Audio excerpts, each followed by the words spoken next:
Hey, what up, party people? Welcome to the third episode of Vibe Rant, and my great friend, great tide, Dylan Saccoccio is hanging out with us today, or tonight, I guess. And I must say, kicking things off, I was like, shit, only one person watching on YouTube. And then I looked over at the Rockfin feed, and like everybody's there. So that's great. I hate YouTube.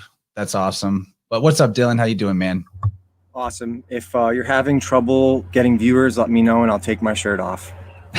We already have a code of signals for each other about different things.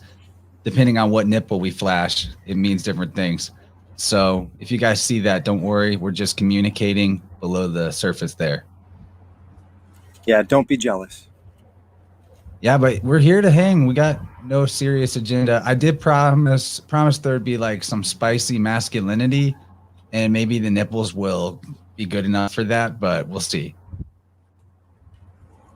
You're looking healthy, man. I got to say that. You're looking like last time that you were on, you were just a black rectangle. So this is a Yeah, big improvement. I don't really ever show myself on the interwebs, but I figured we'd change it up. And, it's more important for me that people look at the work than the man. But I'm seeing a lot of people in our space who are just ugly beta males. If we're just being honest, they're not anybody that I would follow into battle. They're not anybody that should be leading anyone. And I'm not a leader and I'm not trying to lead anybody, but I think it's time for the healthy people to kind of show themselves and say, hey, it's not just all beta black pill, freaks in the truth community, because that's what it's become. It's become like feminism, but for men, where they can tell you everything that's wrong with the world, but then they cash out and they're like, oh, I give up. Fuck it. And then they hate everybody, and that's not what we're trying to do here. So. Right, man. I think that pretty much passes for all forms of fake leadership in the world. Mm-hmm. Ugly, look like they've been playing the Sith side of the video game for too long. Yes. I like to say that by the time you're old, you have the face you deserve.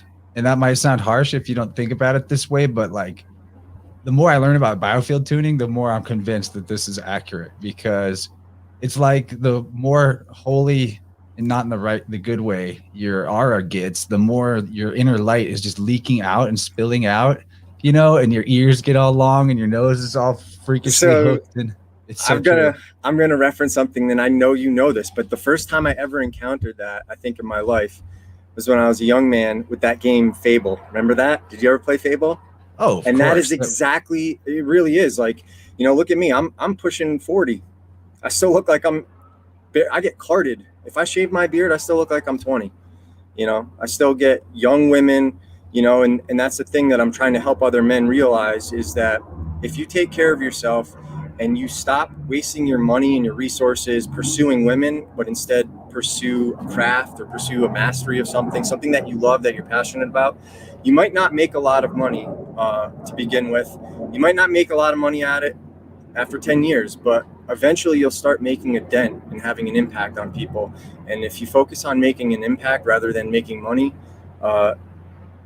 people notice that, and the biggest thing I think anybody can do is focus on trying to achieve their best version of themselves, and, you might not start off good looking, but you can make yourself good looking as a man by lifting heavy weights, and after a couple years, people will notice. You'll be fucking jacked and you'll get way hotter chicks than, someone who's like, me over the last 10 years, where I was good looking in the face, but I was emaciated because I was fucking vegan and, my health was going to shit, So.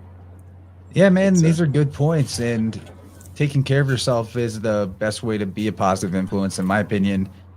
Whenever I first started, red pilling or whatever long ago, and I would try to tell my family members about things, they would just definitely treat me like I was crazy. But the further I got along in getting healthier, and that appearance side of it, it might come across shallow if you're not understanding what we're saying here, but it's your outer shell is a reflection of who you are inside 100%. And the healthier I would get, the more my words were heated about things like, well, something's going on correct for you. You can't be all wrong, right? Because look how and it's not just about health. It's like the more you can succeed at your life, the more others are going to be apt to listen to you. And that's what natural leadership is really about. And I had something else in there. Oh yeah, there is a too far too. And we don't have to maybe over explore this, but with working out and lifting weights, you know, there's a healthy level, and then there's the place where you're actually just doing a different type of armoring, you know, like fat, extreme obesity. Got some loud road sounds. I'm going to mute you for a second. The obesity is a type of armoring that we do around our field. It's a bioenergetic thing, but so is the extreme hard body type where, you know, their biceps so big they can't even touch their shoulder or even close, you know. So both of those can be a bad sign, right? But like right in the middle where you're strong but flexible, where it counts. Well, you also have to be considerate to your body. Like you can't just run it into the ground because you'll burn your joints out, you know. So it's everything is in moderation. And, you know, just going back to like, you know, like just looking at you have something that, like, I bet if we put 20 guys in the same room, not one of them would look anything like you. And what people don't realize is that is in itself game. Like that, you're peacocking. You have your own unique thing that women who are into that are going to gravitate to, and that's going to set you apart, right? And so like you look healthy, you look happy, you look easygoing. That's the vibe you put out. You know what I mean? And everybody has something to offer the opposite sex, and you gotta focus on what you're good at and what's like, you know, speaking of like, you know, that armor, how you build yourself. You know, men have to become everything we do in life. We have to become it. Otherwise, you know, we won't get what we want. Whereas women just show up. They show up in their prime, and all the top shelf men gravitate towards them and compete for them. And then once you become top shelf and work on yourself, then all of a sudden those women start competing for you. It's interesting how it works, and you can get mad or you can get upset, but you got to be realistic about how everything works, you know? I think you're right that it works that way. And another like nuance to add to that is it's not that women should have no place trying to build themselves up and to be a better version of themselves. It's just that the way that society works, the way maybe it's more deeply biological than even a social thing. But yeah, you're right. Like it also has to do with the fact that the man can procreate at any time. It's an infinite thing for the men in a sense. And women have like a one-time fertility window in a cycle type of deal. So I don't know. There's biology to that too, but I absolutely can vibe with what you're saying there, that at least the way society is, if not just biologically, we do have as men more, like if we don't do something with ourselves and we don't build self-esteem in a healthy way, you're done, man. And you can just look at the fact that however many women it is that reproduce versus men, I think it's like 5-1 or more. And that's a huge deal. So it's a massive deal. And, you know, I think there's people that they might, if they're still plugged into this paradigm that lies to them about everything, they might be getting triggered right now and be like, oh, this is misogynist, toxic masculinity, but it's not. It's, you know, women work the way they do over thousands of years of evolutionary behavior. We work the way we do over the same time, you know, and men are more sexually opportunistic. Like you said, they're designed to spread their seed, whereas women are more about getting selective. a mate, and that can provide resources and security, because if they don't behave that way, they could get pregnant from somebody and all of a sudden their life and their child's life are at risk if they have like a weak beta male that can't provide for them. So it's not something to get upset about. What the problem is we have a bunch of people in our generation and, you know, the generations before us where we bought a bunch of lies, and, you know, they told us of like a pre-carved out path for us. It was like, well, if you do this path, you'll get to success. And once you get there, you'll be able to get the women, blah, blah, blah, all the resources, the status. So we're all like, oh, fuck yeah, that's a great deal. I don't mind sacrificing this amount of my time to pursue that course. And then we go down like the lies, you know, that they told us, and you realize it was all to sucker us into getting an obscene amount of debt, taking us out of the game. Literally, it's cunning people taking everybody out of the game so that they can maintain a tactical advantage. And once you start understanding that, you can just start taking responsibility and go, you know what? They sold me a lie and I bought it because I didn't do my own homework. I didn't go out in the real world and observe reality for what it is. And I allowed myself to develop unhealthy, erroneous beliefs about what I think about the world, about how it works, about how people work. And I created my own nightmare. And so I've done this, I've zeroed out, and I've been spending the last year or so trying to undo, the nightmare that I programmed for myself. And it was kind of like that moment. Have you ever seen that movie, Vanilla Sky? No, have not. That's Tom Cruise. Yeah. So his character's name's David Ames, and he basically gets in an accident and he's disfigured, and he's like a billionaire or whatever. So what he does, and you don't know this till the end, till the midpoint, towards the end of the movie, but because his life became so miserable once he wasn't good looking anymore, he invested in something, I think it was called Lucid Technologies or something like that, where they put you in almost like a matrix, and you pay for the dream life you want, and that's what you live for the rest of your life while you're in this pod. And what ends up happening is he starts realizing that the dream that he paid for is a nightmare. And so he has to figure out how to get tech support on the outside of, the actual business to come into his dream and reprogram it. And, he's screaming, he's like, it's a nightmare. And he's running around the streets of New York. And there's that iconic scene where he's running through Times Square and there's no cars, there's no people. And it's an amazing concept. It's very similar to the Matrix, actually, just not as dark. But that's kind of how my life happened. And I realized oh my God, it's a nightmare. But it's not a nightmare because the world's a nightmare. It's a nightmare because I programmed it to be that way with my own behavior and my own choices. And yes, things happen that are out of our control, but we still have a choice in how we respond to when those things happen. We always have a choice in every moment. And so you as a man, me as a man, we have to take responsibility for the decisions that we make and just be okay with the consequences. And one of the things that people are not doing is taking responsibility for themselves. They're blaming everybody else for their problems. And so I've noticed it's a real problem. I've been able to turn it around. And so right now I'm working on 2 books, but one of them is basically how I was able to turn everything around for myself. And, part of that happens, you were the catalyst to a lot of that stuff, we first synced up a long time ago, it was a couple years ago, whatever. No, dude, it's last year, I think. Was it really? That's it? It feels like it's been so long. I think I started I found out about you early last year. I'm pretty sure. I could be mixing that up, but you might be right. It feels like an aeon ago. It's been a crazy 2 years. I've had a lot of man. Anyways, we got together, and I remember that first conversation you, me, and Matt Landman had, and from there you put me in touch with Crow, and so simultaneously, while I was having the worst personal year, literally the very worst things that could happen that I didn't want to happen to me happened to me in the way that I didn't want them to happen to me. It was awful. But while at the same time, hold on, yeah, we got a plane. We'll let that fly over. No problem. This is real life.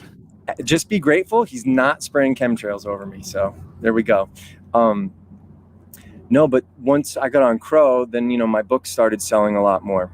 And then, so I started doing better professionally, and then that enabled me to get the fuck out of Los Angeles. I'm somewhere else now that's more aligned with my ideals, no stress, and I had the free time to work out and develop a routine and get in the habits that help transform somebody, and I gained 25 pounds of muscle within a few months of starting to work out. So I'm doing this book is it's basically illustrating all of my mistakes and what I did wrong and my erroneous beliefs about stuff. But then at the same time, I'm showing you the program I did, from the workout routine to the, certain game, like how to talk with women. One of the things that I've kind of always been good with is talking to women, because I've never had a fear of rejection, because as an artist, in entertainment, you're used to getting rejected all the time, at like auditions. Everybody's constantly, telling you no, or they don't tell you no. Very much like women, they won't tell you no. They'll just, you don't hear anything from them. And so once you can get comfortable with being embarrassed, comfortable with rejection and not taking anything personally, you can really thrive in environments where other people are too scared to take chances, because they're in their own heads. They're thinking too much about what other people think of them, not realizing that most people don't think of you at all. You go up to somebody, a girl, you compliment her, whatever, you try to, start a conversation. They're not going to be jerks about it if you're a gentleman, if you're polite, and I think a lot of men don't understand that. And so they resort to like slinking around the internet and like the digital ether, you know what I mean? And like the antisocial behavior, the disgusting, creepy, like overtly sexual comments that they say to women that they would never have the balls to say to a woman in person. Just a lot of weird, creepy shit. They got outlets for it now. They got like, OnlyFans and shit. Yeah, the simp fans. That's what it should be called. Fucking simps. Only simps. Imagine paying a woman. It's crazy. Only simps and like energy vampires, I think, because I'm pretty sure on the other end of that, a lot of the, content creators are probably the really successful ones. I bet they know exactly what they're doing and how to play the simps for all their money. Women know exactly how to make a lot of money off of men like that. They've been doing it for a long time. And, there's people that are like really good marketers and brand management people that have like, 20 girls under them, almost like a digital pimp. And they're showing each woman how to brand themselves and market themselves for their only fans. And then they're making a shitload of money. Some are making like hundreds of thousands of dollars a month, and they're getting their cut off of each woman. And so it just goes to show you can get mad or you can get realistic. And the realistic part is realizing that many men have no self-esteem. They have no confidence. They don't know how to eat right. They don't know how to exercise. They don't know how to work out. They don't know how to do anything masculine. They're scared of rejection. They're just, it's hard to say it without being an asshole. And I'm literally refraining from like saying really bad words about them, but utterly pathetic is where we're at. But I think men actually need that like ripping on each other type of energy, because I don't know, it seems totally natural when you're around your friends. You make fun of each other, right? Like, you pick out each other's flaws. It's part of building your self-esteem. And we're in a world where it's like sissy pants. You can't even, everyone will like burst into tears if you even say one thing off color, right? It's crazy. It's wild. And a lot of it starts with, social media and the internet, because it just made everybody have access to people they shouldn't have access to. And that's the real danger with technology. But it can be overcome, but it starts with recognizing that everything is your fault, good and bad. It's all your fault. And you got to get your ass in gear and become a better person. And all the things that you were spending your time on, you won't have to spend your time on anymore, right? Like you don't need to pursue women if you have status, if you're pursuing an amazing craft that people care about, if you're doing something that impacts people. Women just see that, they vibe off your energy, and then they're all of a sudden attracted to you, and it is simple. Like if you're doing what you love, then other people that match what it is you would love you'll find them, But if you're just going to the bar looking for a floozy, I guess, or whatever, that's going to end in tears for somebody. Well, that's what it is. A lot of men have no self-respect, and they're basically looking for low-hanging fruit. And I'm not saying that as a derogatory comment on women, but it's true. There's a lot of women who they choose to make themselves. Their decisions have led them to be low-hanging fruit, where now they don't have the options to attract the men that they want to attract, because they listen to a gynocentric New World phage order that lied to them and told them that they'd be good looking and the club would be partying for their entire life and they could, you know, go up into their 40s, not getting married and have kids, and they'd still be able to attract top shelf men. Or they could go, you know, become a single mom, you know, by the time they're in their 30s, they're already married, divorced, they have 2 or 3 kids with 2 different guys, you know, and they think they're still supposed to be getting top shelf men, not I can think realizing of that. TV characters on that note, like Donna from, I think, Parks and Rec was the show.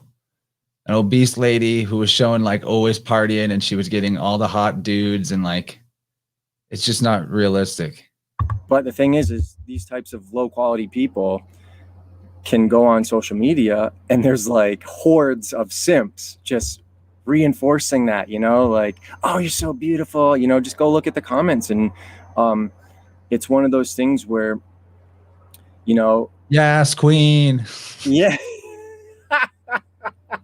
Oh man, yeah, that meme is so funny. It's exactly it though. That really is the energy. And it's like, you look at these people and they are, I don't know, I don't really blame the people, it's more the system, and that's why I'm trying to focus on the system. And it's not about getting mad at people, it's not about taking anything out on people, it's about recognizing that this system lies to you. And you might be unplugged in certain aspects of your life, but you're going to be plugged in still on other lies. And that's one of the hard things to come to terms with. Like someone like me who spent the majority of my adult life figuring out what's going on in this world, from Hollywood to banking to, you know, all the things that I was around, and I had to figure everything out the hard way. I spent all that time looking into that stuff that I neglected the things that make a man, and I basically betatized myself. So even though I've, you know, historically been like an alpha personality, when you're trying to fit into entertainment, you're living in a place like Hollywood or whatever, it's all run by gay men and liberal women. There's no alpha, you know, masculine, conservative, heterosexual men running any of the show. And so in order to fit in, you have to cheapen yourself. And it's like betatization through constantly conceding to everybody. And then you have this paradigm of women who have been lied to, and they're basically now becoming very much like men.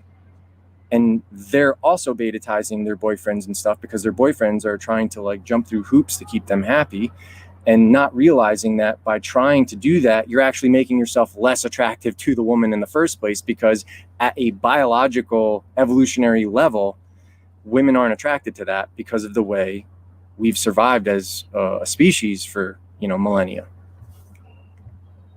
Yeah, man, that was one of my biggest downfalls in my past, was being like too much of a white knight, I guess. And I genuinely wanted to be helpful and supportive, but on the, even like to the best partner, if you go overboard with trying to do things for them or make their life easier, it actually breeds resentment in both people. It's because you're entering the woman's frame rather than her entering your frame. She should be doing that for you. She should be trying to, a good woman, a woman that really likes you, she'll clean for you, she'll cook for you, she'll bend over backwards to make you happy, because you're going to be providing stability and resources for her. You know what I mean? And yeah, it's not like the man shouldn't help with those domestic activities at all. It's just that if you're doing most of the work or making most of the money and you're like the only one doing house chores, where you don't even have time to take care of yourself and like go to the gym, or I don't know, be happy. I'll tell you what though, that's where these concessions, you know, these concessions that betatize you. A woman looks at you cleaning the dishes and doing that stuff, you're not going to be looking like a man to her. And people can say that, oh, that's not true. It is at a subconscious level. You might not even be aware of it. You know what I mean? You might think you want somebody to, you might think you want a man to clean the house, to do the dishes, to take care of the kids and stuff. But at a subconscious level, that is not what men have done historically. We're literally in a very tiny blip of existence where all these roles are being like reversed. And it's to a much greater social engineering component, which is basically the killing off of the alpha male, right? Because you look at all the alpha heroes they're destroying. Superman, they've already like talked about making killing off Clark Kent, and his son's Natalie Portman's going to be Thor. Yeah. Yeah, Superman's gonna be gay now. Harrison Ford, look at how they killed Han Solo. They turned him into a deadbeat dad and had his fucking kid kill him. Like this, not like very mediocre, non-dramatic, worthless death. They are literally destroying all the alpha They turned archetypes. Luke into like a loser hermit. Yep. And so this is what. Although Luke wasn't very alpha. Yeah, no, that guy He's more in of a real life. fool. That guy in real life is just not alpha to play anything alpha. But going back to the social engineering component of it, it's not like this is naturally happening. Hold on, there's one more that's hilarious. Female 007, because that's 2 balls and a cane, and you can't even. No female has 2 balls and a cane. How dare you? How dare you, Chance? You friggin' misogynist bigot! How dare you? You're just a white supremacist. That's the other thing. What about cooking? I'm really good at cooking and I like it. Is that cool? So am I. And in my book, I'm going to show people some recipes that I can. There's nothing wrong with doing that for women. There's nothing wrong with like doing things for them like that. But the problem is you just got to realize the more you do that, the more you're programming their subconscious mind. And neither of you might be aware of it until one day you become aware of it. And it's because the other person is not attracted to you anymore. People don't realize this, but it's very subtle, and it's something that will happen over a long period of time. You know what I mean? Even with good intentions and like a conscious 2 people that are pretty conscious people are spiritually aligned. I think that you're right. That's like part of what makes the spark fall out is that we are like poles in an electrical system or battery, and you need the polarity to be distinct. You need the north and the south, or there's not going to be a spark in the gap, right? If they're both a little bit of both, it's just going to be like this weird neutral thing. Yes. And like what you were saying earlier about how like you were kind of a white knight, you know, we've kind of all been there at some point to a degree, I think. And it's like, I try to like what I'm focusing on is there is no such thing as an alpha or a beta. You can have it's more like a direction of like good and evil. You know what I mean? Like your behaviors either go towards alpha or they go towards beta, you know, away from manhood. And going back to what you're saying about like the white knight and stuff is like that's one of the things that they've programmed us to be, you know, like that Disney hero programming. Every woman's a princess, and they lie to you and get you to think that, oh, in order to get the woman, you need to identify with her and relate to her and do things for her. And, you know, and it's like, then you see some good looking Giga Chad just come over here and like, you know, go to Pound Town with her and he treats her like shit. And you're like, I fucking bought her flowers. I did all this. I told her I loved her and she went off with Chad, you know? And it's like, Giga Chad. Yeah, it's because you were acting like a fucking woman. Stop that shit. And this is like the real problem. It's just like women who are acting like men and being super promiscuous, and the statistics are not good for that. Like a woman, once she's had more than 3 partners, her rate of divorce goes way up. They stop counting at like 11, this study. A woman who's a virgin going into marriage, the percentage of that marriage ending in divorce is 5%, super small. After 3 partners, it goes up to 30%. Because what happens is women lose their ability to pair bond. Men don't, because we're not wired like that. We're wired to be fucking seed spreaders. That's what we do, you know? And you can either get upset and be like, that's unfair, or you just realize that's the way it is, you know? And so it's like, you're not going to get women by acting like a fucking woman and being a skeezy little dude trying to like, you know, pretend like you're like this nice guy, white knight, when really all you want is fucking the same thing a Chad wants or an alpha wants anyway. He just goes about it direct. You want it or not? No? Who cares? Next. You know, whereas these guys who are like trying to white knight and slide in there, they don't have options, and that's why they behave that way. And they don't have options because they don't work on themselves. They don't get in shape. They're not going to the gym. They're not getting fucking jacked. And so I've noticed even me just like gaining 25 pounds of muscle, I turn heads again. I got women coming up to me and talking to me in the gym. I don't even have to start conversations. So it works. Amazing. You know, this is a good point. Also, I got a shout out to so many of the awesome people in the chat because I'm gonna take a peek at the chat. I've been on our Zoom thing, so I'm just gonna go look at it. Oh, okay. I've been throwing some of them up on the screen, but I think you can, unless you're on the phone. Are you on the phone? Oh, you're on your laptop, duh. No, I'm on my laptop. I don't usually look at the comments because it distracts me. And then, you and me, I can't The control history of, myself. Like, well, we got some good ones in here yeah. so far. They're So all while on you're board. doing your thing, I'm going to look at it. Okay. All right. Well, so here's the shout outs. I'm going to make the rounds. First of all, some of my favorite comments. Snake Jones, women sense my power, but I deny them my essence. It's pretty tight. Jenny B in the chat, Alan Marcus, CP No Till, Chris Liss. Hey, stay frosty down there in Australia, Chris Liss. I know it's outrageous. Sheep Herder. Oh man, over on Rockford we got Run Slaved, Cisco. You know Cisco, Dylan. He's a homie. Kaylee, Kabir. So we got a lot. There's probably a lot more lurking. Also, the Real Counterculture said his name is Chad. Also, want to say thank you to Jenny B for the awesome new Vibe Rant logo that you see in the bottom right-hand corner of the screen. It is really cool. Like, she offered to help me with that, and I gave no direction or instruction, and she got the lightning bolts in there and everything. I'm super happy with it. So everyone lavish praise on her for her professional ass graphic design powers. Yes. And, you know, shout out to Jenny B. And she's very sexy, and she wished me a happy birthday. And I didn't even tell her what my birthday was. She just somehow knew like I was a Leo. So she made an effort. That's a good woman. Whoever's got that, you got to lock that down, motherfucker. Awesome. Yeah, your fiery Leoness maybe just comes across automatically, but all right, I'm gonna put this on the screen. Sakhulov says Dylan's been slinging dick with 2Ks. I don't know what that means, but it looks like projection. So what we're here for isn't to brag about how Dylan's getting women coming up and talking to him again. It's actually super. I mean, we're just hanging out. Well, hold on. Even at my low point, though, I've been able to get, like, I've never had a problem. That's like, so like the thing is, I didn't realize I had this skill set.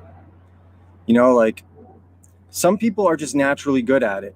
And even in my low points where I'm like broke, you know, at the poverty level, I've still been able to get women because I don't have those like fears or whatever that a lot of people have because of entertainment and working in the industry and doing all kinds of like if you're a guy and you have trouble, you get embarrassed or you're scared of public speaking, one of the best things you could do is look in your town or the next nearest city to you and look up improv classes, and they'll do like improvisation has the weirdest, most uncomfortable warm-ups, like embarrasses the shit out of you. I have embarrassed the shit out of me in front of solid tens on the worldly scale, like the hottest chicks in Hollywood. I've made an ass of myself over and over again. So it's like I've already made a fool of myself in front of the most beautiful women in the world. Do you think I care about some 7 or less? You know, no, I don't. No offense, I don't. And that's what I'm trying to like help people get to is like, you as a quality man are much more of a priority, are much rarer than a beautiful woman. And a lot of guys don't know that. A lot of guys just see beautiful women and they turn into that white knight like, oh, if I could only win her over with my heroic deeds, I know. I'll go show off and like dunk a basketball or throw a touchdown or whatever the fuck they think they got to do to impress the woman. It's just, it ain't happening like that. Except they don't do that because they're out of shape. They don't play any sports anyway. Yeah. So it's like, so that is a skill that I can help people with. And it's all about being comfortable in your own skin. And some of that comfort comes from looking good. And you don't have to be born naturally good looking. You can make yourself look good. How many times have you seen an ugly guy that if he was not jacked, he would look like the biggest nerd? His face isn't even good looking, but he's with like the hottest chick at the bar. You know what I mean? There's a reason for that. He's bigger than you. He's speaking to her subconscious mind that he can protect her, right? Women don't want a violent man, but they want a man who has the capacity to do violence in case they need to be protected. And a lot of this stuff is all operating at a subconscious level. And that's why people are so resistant to looking at it, because the men just want like a spreadsheet. Just tell me what I need to say. Just tell me what are my lines? Want. Yeah. Right? It's like, no, women tell you everything through their behavior. They're very subtle about it. And you have to pick up on that language. It's kind of like the work that we do with the language of the birds. Only as an actor, my job was to basically look at a screenplay And every line, I have to figure out what the subtext is underneath that, because nobody is actually just writing something to fill in the space. There is an undertone behind that. So like when you say like, you know, I need a cup of coffee, you can say that in a variety of different ways that means something else. Like, I need a cup of coffee. And all of a sudden, there's something I'm telling you without telling you. And if you get what I'm saying, you know, it's like you can pick up on the message. Well, that's very much how women communicate. And a lot of guys, myself included, can't pick up on it. And then we end up zeroing ourselves out because we get hurt because we're unable to pick up on those cues. And we're unable to look at things from a realistic perspective. And that's what we've got to change as men. And one of the first ways to start doing that is to stop pursuing women and focus on being a better person and a better version of yourself, you know? Yeah, it's like the correct application of that weird internet subgroup of men going their own way. You know, it's not about rejecting the opposite sex. It's just about not making that pursuit of a relationship your top priority anymore. Like, no, this goes for anybody, regardless of gender, honestly. But for men, I think it just is more biologically imperative that we start to wither on the vine and die as soon as we put anything else above our life's purpose, and whatever that is. And your life's purpose, you know, it could be any kind of craft or trade or what have you. And that's another thing they're talking about in the Rockfin chat, that trade skills are actually really awesome for a guy. Like, that's another way to be attractive as a man, because like you can actually take care of problems when they come up because you are good with your hands, you have technical skills. Like, all of that is really valuable, and also going right out of the window as they train more and more of us to be code monkeys for their dystopian technocratic transhuman future. Not only that, but trade skills give you the power to say, fuck you. Well, you got to put on a mask before you enter my house. Fuck you. Good day. Enjoy that boiler that doesn't work. You're gonna freeze your fucking ass off. Suck my massive Italian cock. That's what trade skills give you. And I'm at the point where I'm really working around the clock to get these 2 books done and an audio, you know, get the audio books done. But at some point I might just try to apprentice with somebody, because that's where we're going. You know, if you want to be able to not play ball with this creepy dystopian empire that they're creating, you need to have a profession that they need. And you can tell them, I'm not playing ball. Good luck fixing that. I know how to do it, and I'm not doing it for you. Hey, speaking of ball, Snake Jones just said his wife came home today to him sunning his balls like a lion on the African plains. And you know, I found out the definition of winner.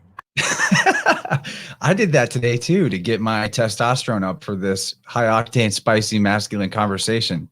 There's something to it, guys. Vitamin D helps with testosterone. So that's why it's so important. Like, a lot of people are deficient in vitamin D. Sometimes it's not enough just to get sun. So everybody ought to look into supplementing that in addition to whatever else you're doing, because we have a low testosterone epidemic, because all the products are estrogenic.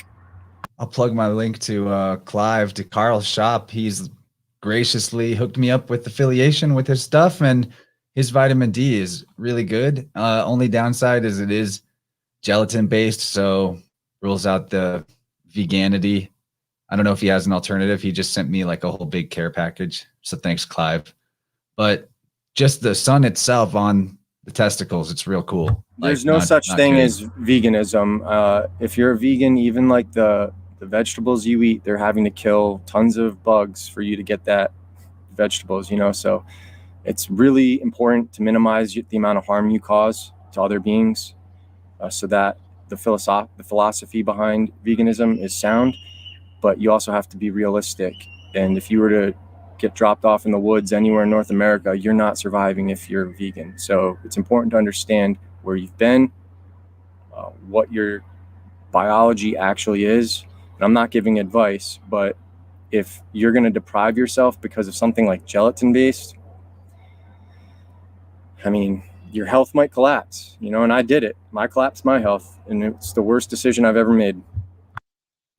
Yeah, man. I have not hit any problems myself with abstaining from meat, but I've definitely brought in like eggs and stuff like that just to be careful and like, you know, really, really serious about it. Because there's not a place that I can do less harm in terms of grabbing animal products in my sphere right now. Yeah, and So you don't necessarily have to eat meat, but there's things that you can take amino advantage acids, of. branched chain amino acids, you got to get those in, and vitamin B. There's like quite a list of things that if you do it right, it's doable. But also, I have like a blood type that's has an aptitude for it, so that's relevant as well. And you're not supposed to be eating meat like it grows on trees either. Don't get me wrong. I'm not saying you should eat meat. I'm saying, you know, like there's other things like there's nothing should stop you from eating eggs, right?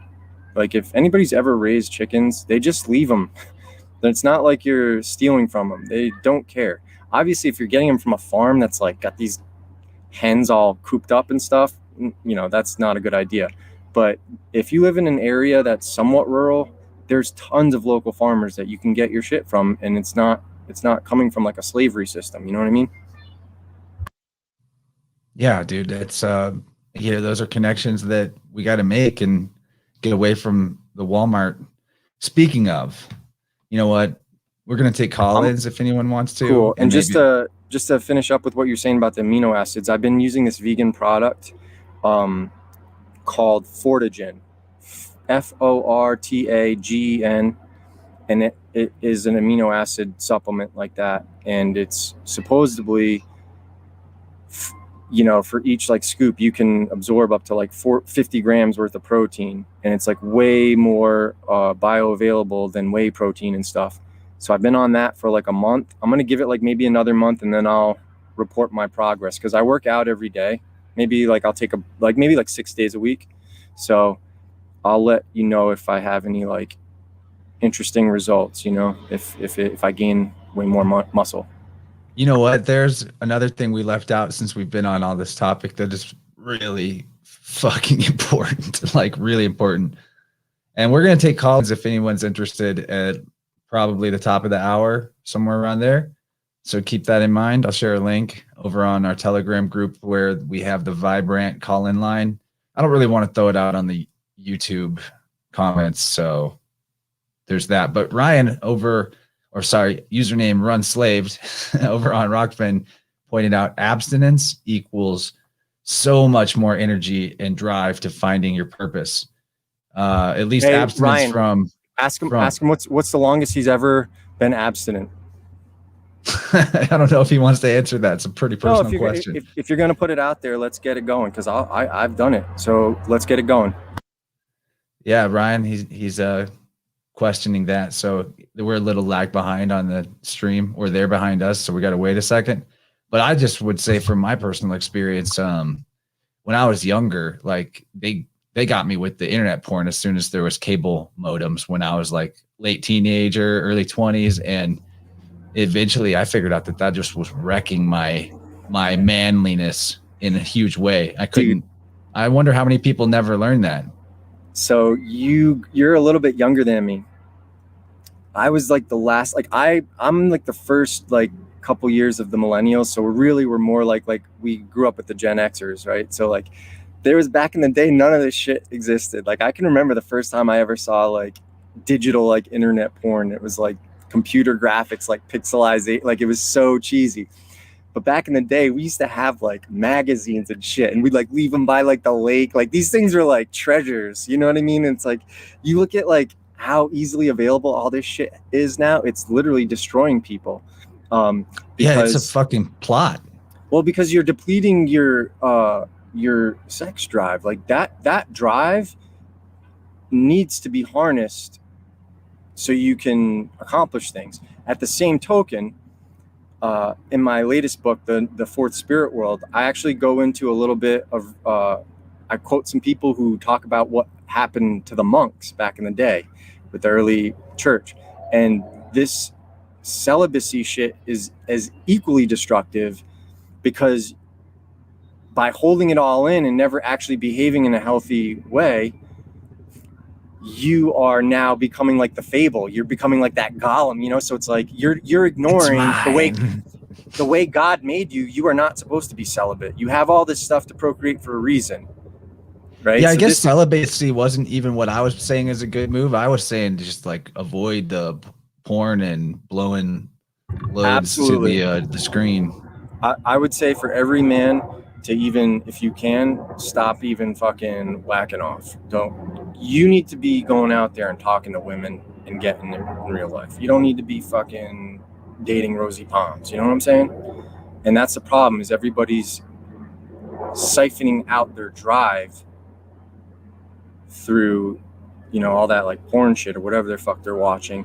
And that's programming their mind to be even more degenerate, right? To a point where it's like they can't even get attracted to things if it doesn't like, if it doesn't Push the have, envelope if it's not yeah. like And Lois Griffin from Family Guy or something. there's even other studies that like Google engineers or whatever have like brought to the public, showing like, if you think about it, men have way more, like, they're open to a lot more. Like, what we're sexually attracted to is like a diverse category of things, and all you have to do is like go on like porn and research all the different fucking types and categories, whatever. But like with women, the shit that they Google most is like billionaires, werewolf, vampire. When they're looking for porn, they Google the stupidest fucking shit you've ever seen, and it's a very limited scope of interest. Whereas guys are just like into all kinds of weird fucking shit. You know what I mean?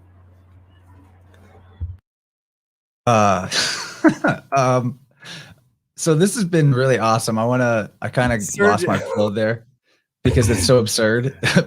Billionaire werewolves. Surgeons is another one. Like when they're looking up porn, like that's one of their keywords they're entering. That's so weird. I guess it has to do with the fact that the man like goes into the woman, so they want to be fantasize about being cut open. Okay, this is going too far. I think it's status. I think there's a lot of weird. It's just women are wired differently. But bottom line is, nobody should be watching that shit. It's detrimental to your health, and by design. Yeah, and nobody should be also abstaining for too long either, because that can pervert you just as easily. And look no further than to how the monks, you know, they would cut themselves open, throw themselves off of cliffs, they would throw themselves into wells, they'd hang themselves. I mean, the type of shit, the degeneracy, the lunacy, it drives you into madness. And where is any of that shit in nature telling you to do that? Nowhere. It's your religious beliefs. You know what I mean? Like, that's the problem, is everybody has these religious beliefs because some occultist or some feminine beta male told them to do something, you know? And it's like, no, go back to nature. You go look at the way God made you. Don't look at the way these fucking sneaky, intellectual, philosophical, not real philosophers, like corrupt philosophers, you know what I mean? Like they're basically demons in skin suits lying to you and trying to get you. I don't know if they do it if there's an awareness to what they're doing, like it's really dark occult sorcery. I wouldn't be surprised if some of it is like that, but some of it might just be like going with the flow. Like they think they stumbled onto something because they found an interesting way of life, you know, maybe they lived that way of life for a couple years, but over the long run, the more you ignore your human nature, the more detriment it is to, you know, the more detrimental it is to you attaining your best self, the best version of yourself. You know what I mean? You're not meant to. Said that pornography had an upside in that it takes away some of the mystique from the female for the male. But I think that we've entered an age where it's gone. You know, I'm thinking maybe that's accurate when we're talking about erotic art, you know, like a nude painting or something, or a Playboy magazine maybe even isn't too far. But like when you go all the way to, you know, with the shit that's on the internet now, of course, whatever percentage of it on the internet is hardcore pornography, probably a staggering amount. But well, even women hate it. Yeah. Even women hate it because what it's doing now is it's given men the option to, like, instead of having to pursue women to get that experience, which plays into the women's hand because then they can, you know, manipulate the guy to get what they want because they know what the guy's after. The guy's like, fuck you, I'm not doing that. I'm going to go home watching porn. I don't care. You know, you ain't shit to me, you know? So it's basically siphoning off that drive on that end of the spectrum as well. Yeah, it's killing the spark in our whole electrical system for sure. So, okay, this is a gear switch, but since we are going to get into, it doesn't have to be like a full on gear switch, but we're going to get into call ins in a little bit. People totally can call in on this subject if they want. Oh, I forgot to mention this isn't like me trying to fire shots out there, but an example would be that I think of the sort of degenerating way that celibacy can go was when I talked to Santos, man. He was looking like Skeletor and screaming about how ejaculators are the scum of the earth. And I was like, oh, it's going too far, man. Each into their own, you know what I mean? It's you go make your decisions. I'm gonna make my decisions. But at the end of the day, everybody's got to go look in the natural world and decide what's right for them. Don't follow anybody. Don't follow me. Don't listen to the goddamn thing that I've said this whole time. Consider it, but go do your own thing with it. If you know, it harkens back to, you know, like Crow's tagline, belief is the enemy of knowing. And that needs to be taken like to the extreme literal end of the statement. You know, like if you believe anything and can't demonstrate it in nature, you don't know. And you could be leading people astray unintentionally. And that's even more dangerous because you're a crusader and you actually believe what you're doing is the right thing when in fact you're doing the exact wrong thing. And I try not to talk about like my choices in life so much because I don't want to, like, I'm a nobody. I'm not in a position to show people what can and can't be done. What I'm going to be talking about in my book is the things that I've learned were mistakes that zeroed me out, that I had to overcome, and how I did it. I'm not going to be showing you how to become a millionaire. I'm not going to be showing you how to become a top shelf man. I'm going to be showing simps, low quality men who have degraded themselves, how they can fucking turn it around and start going towards the direction of a top shelf man if they want. But you're never going to be a top shelf man until you've got the status, you know, you've got the looks, you've got everything, you've got the resources. It's a very small amount of people, because all you got to do is like look at like women's dating profiles. If you're under 6 feet, they don't want anything to do with you, which I feel bad for those guys because that's the majority of the population. I think it's like less than 20% of Americans are over 6 feet. I'm over 6 feet. How tall are you, man? Yeah, I'm a little over 6 feet. Me too. I think I'm like 6'1.5". Yeah. So that half is real important. That half inch. inch. Yeah. And I mean, I had a roommate one time. She was 5'9". She's like, I could never date you. I can't even wear my 6-inch heels. I'd be taller than you. It's like, there's no, you know, not that I would want to date her anybody. It's just funny the way women think, you know, but they have this whole list of things that they're willing to accept and one that they're not willing to accept. And they don't bring enough to the table to meet any of those requirements. And half the women with those requirements, the top shelf men aren't going to be looking at them anyway, because they can get way younger, way tighter, way hotter, you know. And that's this society that's lying to them and like, you do you, girl. You're big, beautiful. You go drink a 6-pack, eat a fucking pizza by yourself. You're big and beautiful. That's healthy. Don't you ever let what a man thinks about you. And it's like body positive. Oh, it's disgusting. It's a lie, and it's destroying whole generations. And then these women get into their 40s and they realize, oh shit, I was lied to. But by then it's too late. So you want to turn this paradigm around. And then they spend the rest of their life on Facebook screaming about Orange Man or whatever. Yeah, and in the comments on YouTube, Dylan Saccoccio is a fucking misogynist. I can't wait to fucking ruin his life. Oh my God, it's gonna be so great. You know, it's like, that's what these people are like. And you look at it, hate, all that shit only comes from beneath. It always comes from people who are doing nothing, creating nothing, and becoming nothing. Right? They don't have the IQs to compete with us. They don't have the sexual acumen. They don't have the height to compete with us. They don't have anything to compete with us. They hate themselves, and they're projecting their low vibrational self-loathing onto us because that's the only thing that they can do. Because that's easier than looking inward and saying, I need to take my ass to the gym tomorrow morning, 9 a.m., no excuses, and lift heavy weights, and I don't want to. People like comfort. They don't like to be uncomfortable. And if you, as a it's such a confidence booster when you're in there, like when you didn't want to go at all and then you're there. This was me yesterday. Like I was tired, like I stalled, I barely drug my ass in there, and then in the middle of the second or third set, I'm just like, I feel so good that I'm doing this right now. This is so much better than if I had not, you know. It reminds me of my favorite movie. You ever see Gattaca? No, need to see that one. That's been my favorite movie since I was a little kid, and not a little kid, but that came out when I was like, 13 or something like that.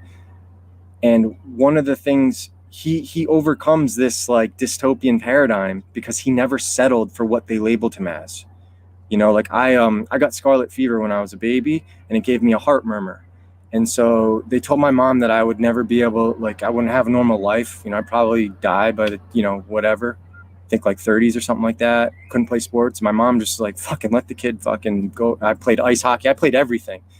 And I healed my body by not listening, by my mom not listening to these fucking losers who think they can tell you what you are going to become. And the whole movie about Gattaca is he also was born with a heart condition and he's not supposed to live. And he ignores all of it. And he when he was younger, his brother, he was the faith birth, right? His parents just had him naturally, and he was defective.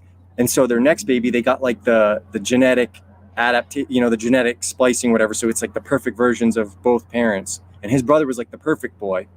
And they would swim out and play chicken in the ocean. And he would always lose because he couldn't keep up with his brother, who was the perfect specimen. And then one day he wins and his brother's drowning and he has to save him. And they cross paths again later in life. And he's like, in case you didn't know, I don't need saving, but you did once. And he's like, you got lucky. Like he tries to dismiss it. It's like you want me to prove that I can beat you? And he's like, yeah, I do. And so they go as older men in their 30s to the beach and they swim out and play chicken at night. And the same thing happens. The guy who's not supposed to win, who's genetically inferior, beats him.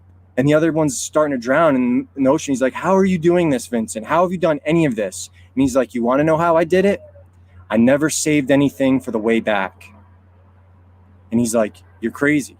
But that's it, is going back to what you said in the gym. Your body is weak and likes comfort. So your mind has to crack the fucking whip and say, get your ass in there. I don't care if you're tired. I don't care if you're hurting. Get in there.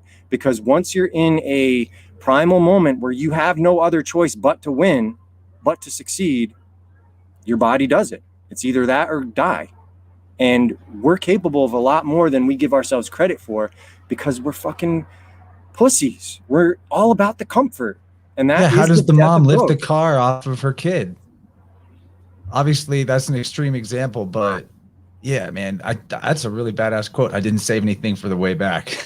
It's amazing. It's like, it's the last movie. That's how we should all be right now.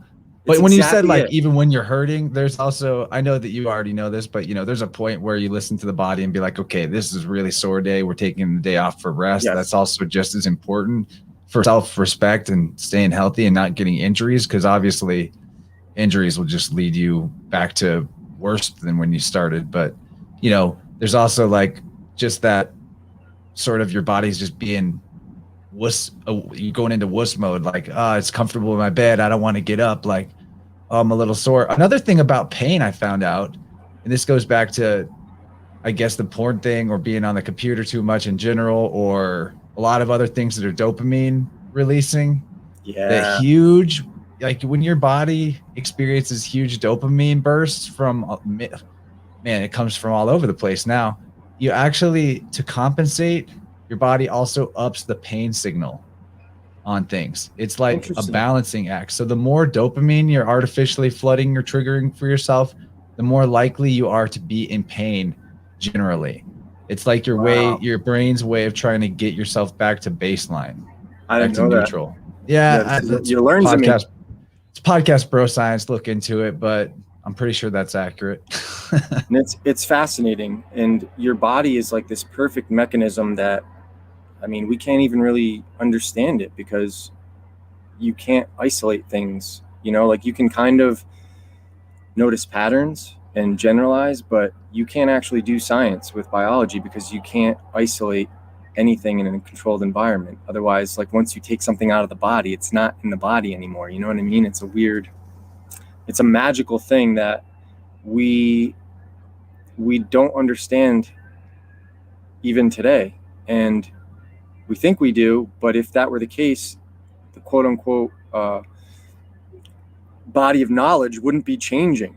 And the research papers wouldn't be changing every 10 years and coming up with new fucking things. It would be very observable and demonstrable in every instance, and it's not.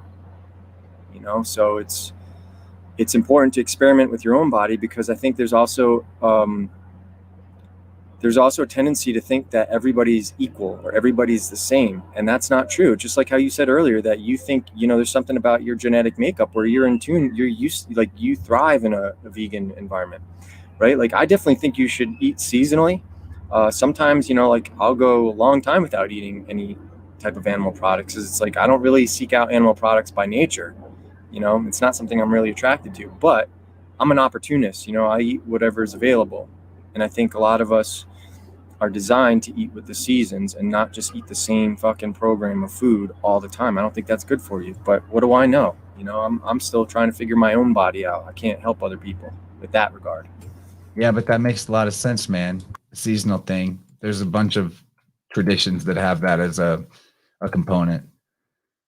So, yo, I got the link out there for everybody on the Telegram group. If anybody wants to call in, that link that's in the Vibrant call-in line group is how you do it. Yeah, come call in and spiral. Tell us how we're misogynist. Tell us how we don't know what we're fucking talking about. Do whatever you want. You know what, I'm dude? I'm in a good mood, and I'm not even going to talk back to you. I'll let you have your piece. You know.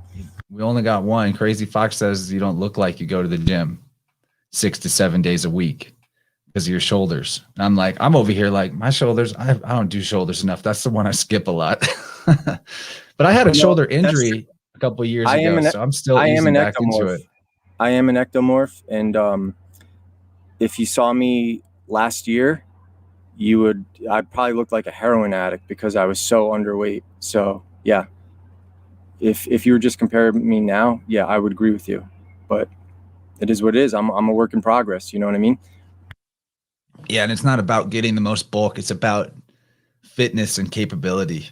You know, shit goes down, you're not gonna totally fail to be able to handle something. Like I was at a gig today, and I was having to set up a computer for somebody, and they had this humongous desk that was just ridiculous, like 5-part desk with a cabinet on it, and I was able to push it on my own and move it around the room, and the women there were just like, wow, but it would have been a serious annoyance to not be able to do that basic thing. And I'm not like a bulky, super strong dude. I'm pretty, as far as people that go to the gym go, I'm not like a heavy maxer or whatever. I'm not going for that. I'm just trying to maintain health, right? And not be hurt because I don't put it, like that's the classic thing. You put in the time for discomfort up front, and you save yourself a lot of discomfort later. Another one they threw out there in the chat was real quick. So there was a study too that found people who lift weights are also like 30% less likely to get cancer, because there's something about lifting weights.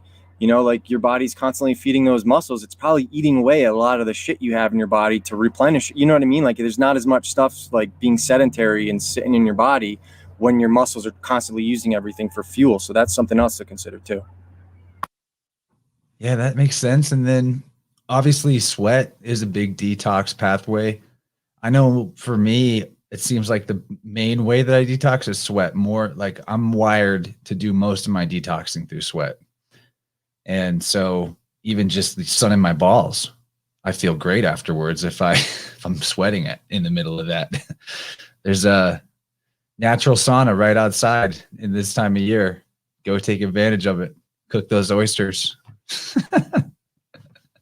I don't know. I want some calls, guys. I know that I'm not scary. I know Dylan can be scary, but he's in a good mood, guys. We don't have to, you know, if somebody doesn't want to call in, we can just wrap it up. I mean, we've given a lot of good I got other shit to talk about. But yeah, we can, whatever you want, you know, like the people decide. And that's the reality is we don't need to wait around for people. If we got more stuff to talk about, let's just do our thing. Or if people want to call in, let's see if they do. Their voice be known.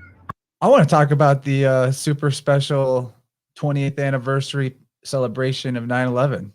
I'm sure it's going to be lit. I bet there's plans in the works. They've been announcing all kinds of amazing new products in September, because that's when you release your new products. Marketers know. Like I don't know if you saw this. It came out, I think, just today. But some previous Walmart CEO, billionaire guy, is trying to build a $400 billion city, smart city in the desert in the United States, which I think is hilarious. Like, your Chinese overlords are ready to start building their ghost cities to replace our populations. It kind of reminds me of like the Middle East. Who's going to live there if 2/3 of the country are dead in a couple of years? Honestly,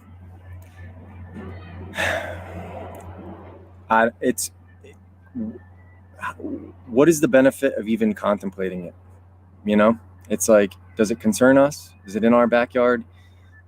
If not, what can we do about it? You know, and it's like, I think that's the problem with a lot of us, is we were for so long trying to show people what is going on in the world. So we're like programmed to just always be looking at it. Well, no, it's not even that. It's just, it's the same. It's a different degree, but it's the same as jerking off to porn, right? It's like you're expending your energy to something that's not real, whatever that is, that could be rewiring your mind, instead of doing it in real life and going after a woman in real life. And the same with like learning about all the conspiracies and what's going on in the world. If you spend too much time doing that, you're going to end up like me and neglecting your health. Like, literally, before this year, I had not been to the gym since before smartphones existed. Wow, yes. Dude. Yeah, you needed it. You really needed to get in there. Yes. And why? Because I'm working 2 jobs to live in the most expensive city in America, or one of them. And while at the same time, I also see all this shit that's going on that I'm also trying to expose. So I'm writing these books. I literally sacrificed my life and my health and the best years of my life to write Spirit World and to get this knowledge to people, so they don't have to do what I did to get up to that speed.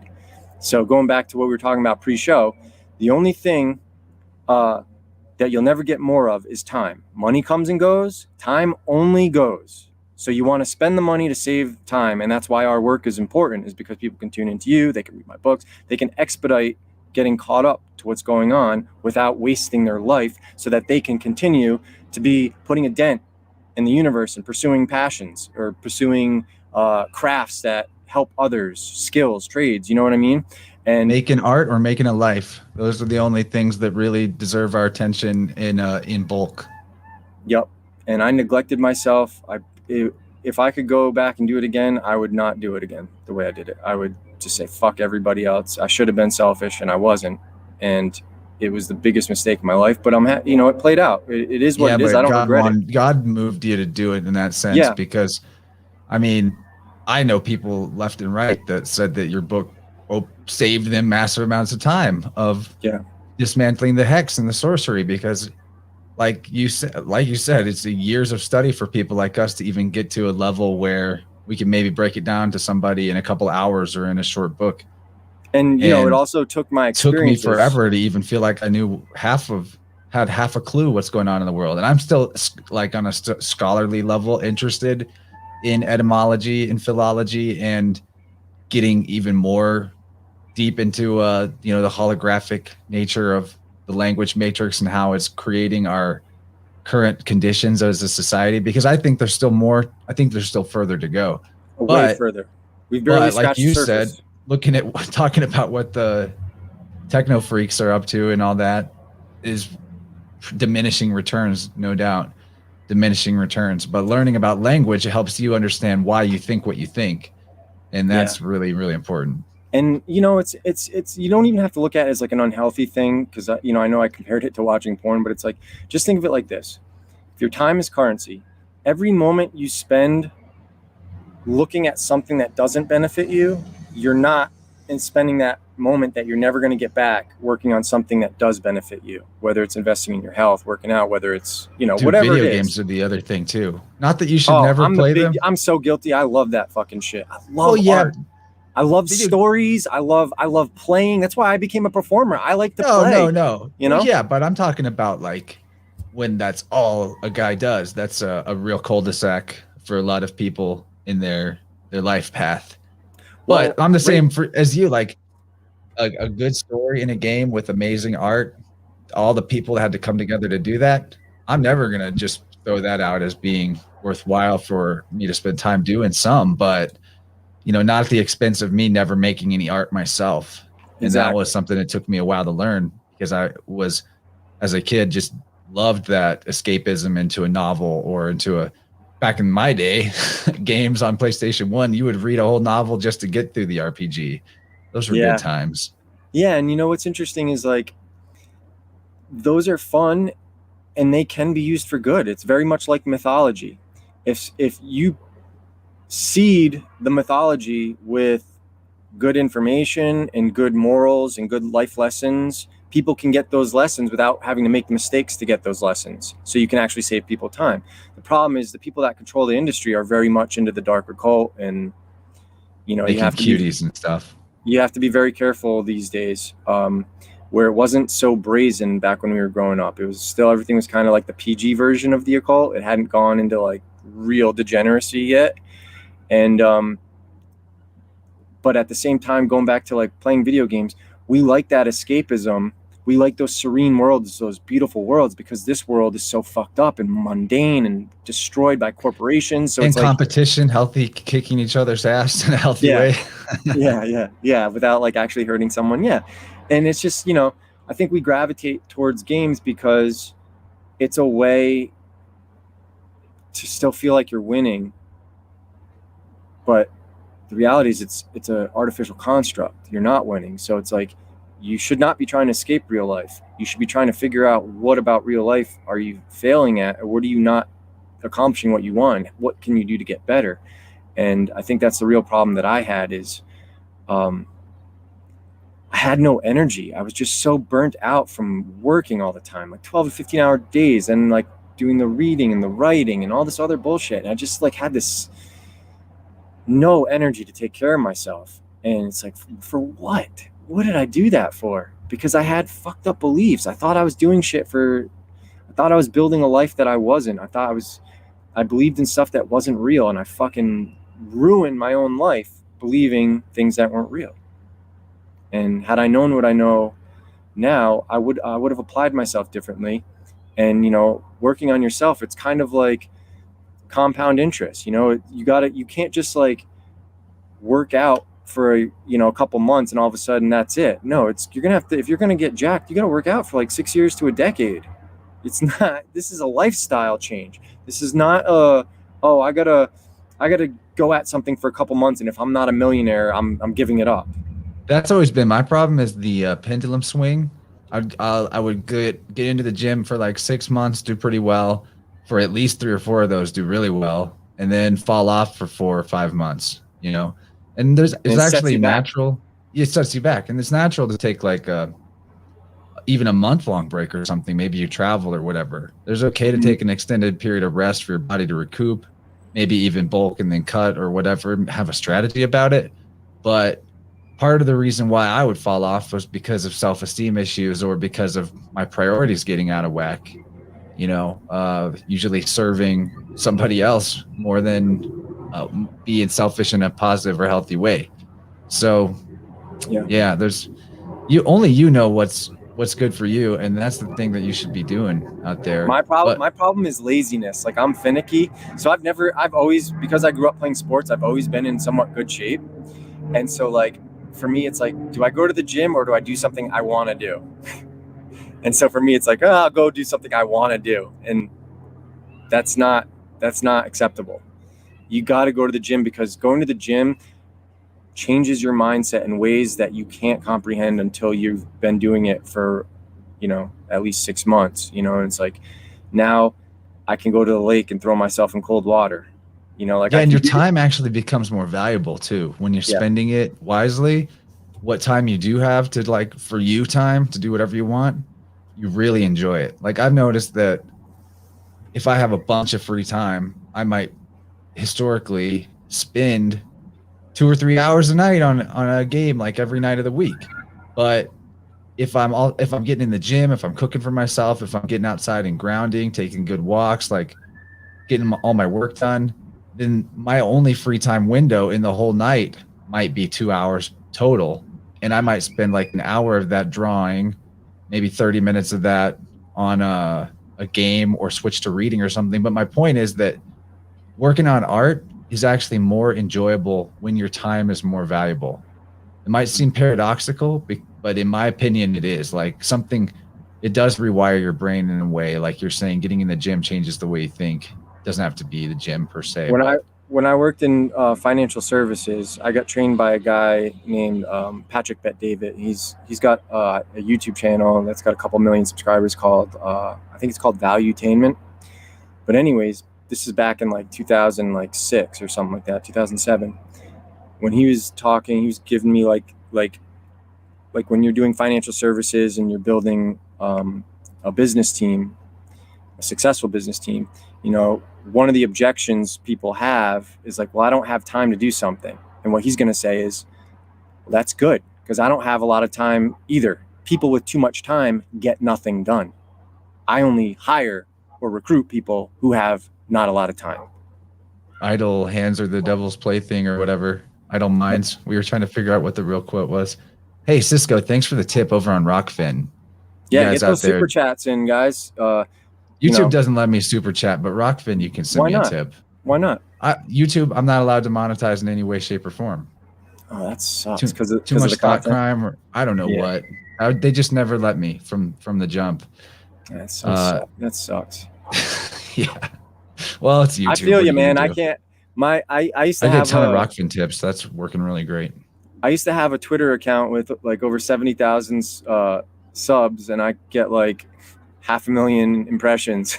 And then like once that whole Pizzagate shit came out, my impressions went down to like 1,200. Like it just nothing. They just nuked me. And when Twitter shadow bans you or bans you, whatever, it's like IP sensitive.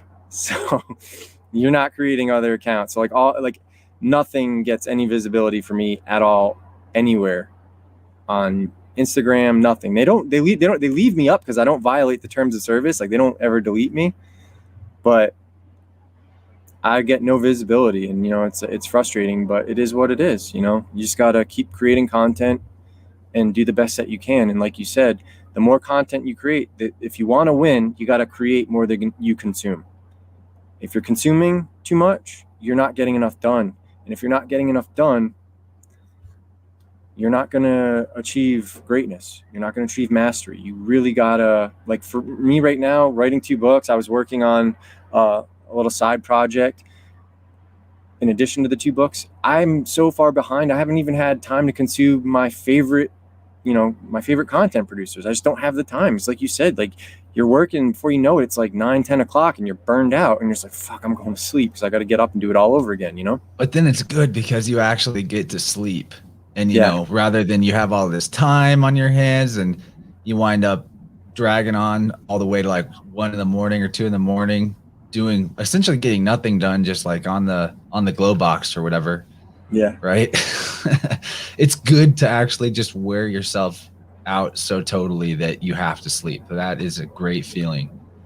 But hey, there's not to throw out the whole spiritual wisdom of being as much as you're doing, but that's like a rhythm that I think should be practiced simultaneous, rather than like I need to just chunk out huge chunks of time sitting and doing nothing. Like meditate while you move, breathe while you move, like make your whole life your energy work, and then you don't have to get trapped in the doing nothing side, because I think a lot of those Eastern religions are just slave mentality, like the desert sky god religions. I mean, all you got to look is the Latin roots, re and lig, relig, religare, religio, relatio.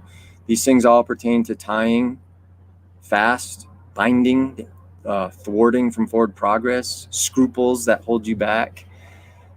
You know what's wild? I've been reading Pierre Sabak. I mean, maybe, and I just don't remember his name. I might have come across something from him, but Interesting guy. His work reminds me of your work in a lot of ways. Here's one of his books, The Murder of Reality. Hidden Symbolism of the Dragon. I haven't read this one yet. I'm working on another one, Holographic Culture. But he does all this etymological investigation and looking at what he calls polyglottal puns, which are puns that are the same type of wordplay in different languages, even though the words are different. I mean, the whole Bible is written like that. Exactly. So he's, at least in these two books, he's really getting into all the different polymorphic language around the idea of angelic sailors, or the jinn, or the angels, or the seraphim, like getting deep into that, not necessarily making claims of what is literally true or what isn't true, but just showing sort of this pattern. And anyway, the noble class, if you will, class is he has an entire chart, like and on several pages he's got these great word charts that show how like class is also classified, but it's also a tier of society, and it's also the classical tradition. And anyway, a lot of the language around the rulership of the realm and monarchies and all that has to do with boats and maritime type symbolism. And just to your point, it's kind of a long-winded way of making the point, but religare, relating to tying or holding something, that could also pertain to the sailors of a ship or a vessel, how it has to be tied down when the beings show up coming into port. So really interesting. If you find the time to study some pretty dense books, I recommend Saccoccio, and he doesn't even put these on e-readers. You have to get the physical book or nothing, which is pretty gangster. Wow. Yeah, I mean, that's okay, but you're cutting off a lot of people.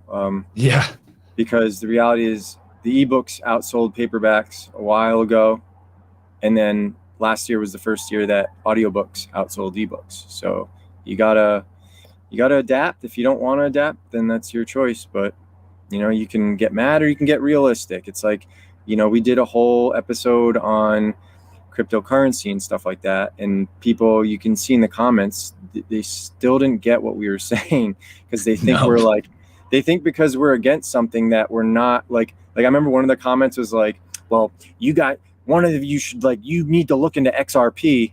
Like, I don't know. It's like, dude, I own thousands of XRP coins, you dumb motherfucker. Stop telling you're missing. I'm not saying I don't participate or have exposure to the only market that's really being allowed to thrive. I'm just saying it's trash. It's not real. And it's like slavery perfected. It's not the decentralized garbage. It's not what you think it is. It's not decentralized. They can do everything they want to you and more. It is the end of privacy. It's the end of anonymity. You know what I mean? And but the thing is like, you did pretty nice on that little fluctuation last week, though, I bet. Yeah, I mean, that's what I do. It's like it's just like stocks. Buy the dip. It's just another casino, casino royale. But it's like people are like, well, I don't want to participate in that because for every winner there's a loser. And yeah, that's a market. If that's trade in general. There's it's very hard to do a win-win deal in this world. I prefer, but that should be your goal in interpersonal relationships, Yeah, for sure. But in this whole weird casino economy, someone thinks something's worth $50,000. Are you going to argue with them, or are you going to sell it to them? Yeah, they're literally asking for it. They want it. Give the fucking crackheads what they want. You don't need to feel sorry. And that's the thing, is like, we've gotten too soft. We've abandoned common sense to a point where it's like, it's like that mentality it's almost like getting people to commit suicide. It's like commerce. Like one of the things I see, and I even saw you do this for a little bit, where like you looked at the commercial system and how perverted it is. Your original knee-jerk reaction is like, well, if it's that slavery based, and I don't want to participate, you know what I mean? And all of a sudden if you're not careful, you can start thinking that commerce is bad, or like it's unbeneficial. But it's like, commerce allows us to have civilization. We can go on this weird device, order something that we don't have to have inventory of, click a mouse, and it's arriving to our doorstep in a couple days. That's commerce. That's civilization. That's technology. There's a lot of good things from it. The problem is it's all being controlled by creepy people and used as like occult contracts and getting us to like do weird shit that we don't want to do and saying, oh, but you participated in commerce, so you're bound by my terms. You know, it's like, that's the shit we need to get rid of. That beta male, parasitical, creepy little, you know, gotta angle everything and use it as a control system. No, if commerce didn't have that garbage, it would be pure. Just, yeah, buy and sell what you think is valuable. Use whatever currency you think is valuable. Cryptocurrency is great. So is gold and silver. So is fucking vegetables. If somebody wants to buy and sell in cows, let them do it. You know? Yeah, freedom should be the thing, but competing currencies is always going to be the freedom is always, that's whenever I don't know the solution to something, I say, what is the freedom based solution? And letting people do what they want, letting people buy and sell what they want, letting people store their wealth in what they want. Yeah, it's an autocorrect system. Yeah, and they don't want that because then these parasites who control the system, these career politicians, if there's nothing to, you know, get on the side, how are they going to survive? They're not. They're going to have to actually do something for a living. Imagine not being able to be a useless eater parasite tick, deer tick, because you're always infecting everybody with, you know, spiritual Lyme disease. You know, financial Lyme disease is what you're giving all these people by running our country into the ground. You know, you have all these people in the government that have never run a business. They've never even had employees, yet they're making decisions for the largest corporation in the world. One of them. Dude, and what you know that we've got these parasites running the show is that thing you posted the other day on Instagram that was like what you could buy in 1970. It was like house. It was like 2 or 3 years worth salary of the average person bought the average house fully paid off, and now it's like enjoy your 30-year death pledge that you'll never pay off. Yeah, and the sad thing is the system is so corrupt that the 30-year fixed rate mortgage, that's the only time that inflation really works for you, because you're getting it locked in and you beat inflation. So that contract, that price is not going to be worth even a fraction of what it was when you originally locked it in at that price. So that is like the only way it ever works in your favor. So in order to game the system and make it actually work for you, you have to take a death pledge. Mort gage. Yeah. Awful. And yeah, another thing is I heard this from the homie Slick Dissident. Check out his YouTube channel. Dude's totally wild. I would like him to talk to Crow, because you know how Crow gets on about the Avengers all the time? No, I don't call him the Avengers. He really talks about that in-game thing. Have you been tuning in lately? You haven't been free to listen to content you said. He talks about the in-game movie from Avengers. I'm like 1 or 2 episodes behind on the latest Crow. I haven't gotten to Athen Commenti. The last one I listened to, I think, was him and Jason talking about the hurricane. There's one after, I think there's one after that maybe, or if that was the last one, I can't remember. Well, you just pointed out that AG is the symbol for silver, so it's like mortgage is like mortgage is kind of another way of saying it's your Judas bag of silver selling out Christ in a way, like you're selling out yourself to go into this weird debt. But you know, like you pointed out, the inflation does work in your favor right now. The only thing that's been very profitable for me in my adulthood is the fact that I chose to buy a house with the whole 30-year mortgage deal. And the thing is gone like, up a lot. But this is what happens in this system. This is what happens with your currency. You either put too much into something and you lose control of your currency, or you keep control of your currency. And, you know, it's like if you give all your money to a house and don't take out a mortgage, you lose the interest of your money, right? You don't have that control of your money anymore because it's locked in, because you put in too big of a down payment or whatever it is, because you think you're going to pay it off faster and that's going to benefit you. Or you make the interest work for you and inflation work in your favor. And that's the thing, is people don't realize the reason the debt is never going to get paid off is because that's how you benefit from the system. Those with the debt win. And all you have to do is have the assets to trade when that system collapses and gets reset, which it does every, you know, few decades. We're way beyond what the average like currency life cycle is with the dollar system. But if you have assets to offset things losing their value, that's how you win. Like look at Venezuela. if you had an ounce of silver, I don't even know what it was. I haven't looked at it in like months, but last time I checked, it was like 60 million bolivar. When an ounce of silver, not that long ago, like maybe in our parents' generation, in our parents' lifetime, was like 60 bolivars, an ounce of silver. And now it is like 60 million bolivars. Hyperinflation is killing them.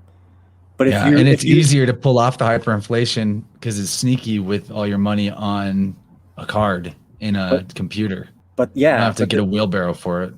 The trick is the contract is binding. So if your mortgage is in dollars, which lose their value every year, when it hyperinflates or whatever happens, it doesn't matter. They can't say, well, the dollar hyperinflated, so now we're going to revaluate your mortgage. Well, that's breach of contract.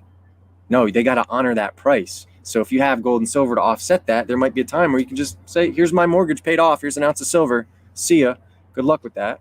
I feel like learning the actual rules of contract, you can apply that to everything in life, or it's kind of like learning self-defense. It really does apply to everything. But I got good news. We got a voicemail in our calling group, so I'm gonna play it. It's from Is Francisco Alan. Still there? Cisco's over on the Rockfin stream. Hey, guapo, ¿cómo le va? Leave us Get the fuck on the line. Get on the call us, bro. Oh, people can't call you in. They have to leave a voicemail, and you call them back. Voicemail is an option. They can fully call in. There's a link to join this very call that you and I are on, but also another method if they just want to make a statement, they can drop a voicemail in here. So I'm gonna play Alan's. He's always got something interesting to say. Love that dude. And we've been doing. I'll go on mute.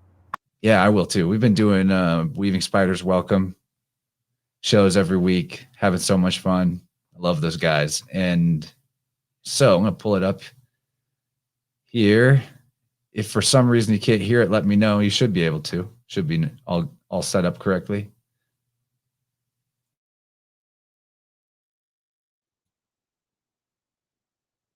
Congratulations. This has been a spicy vibrant so far.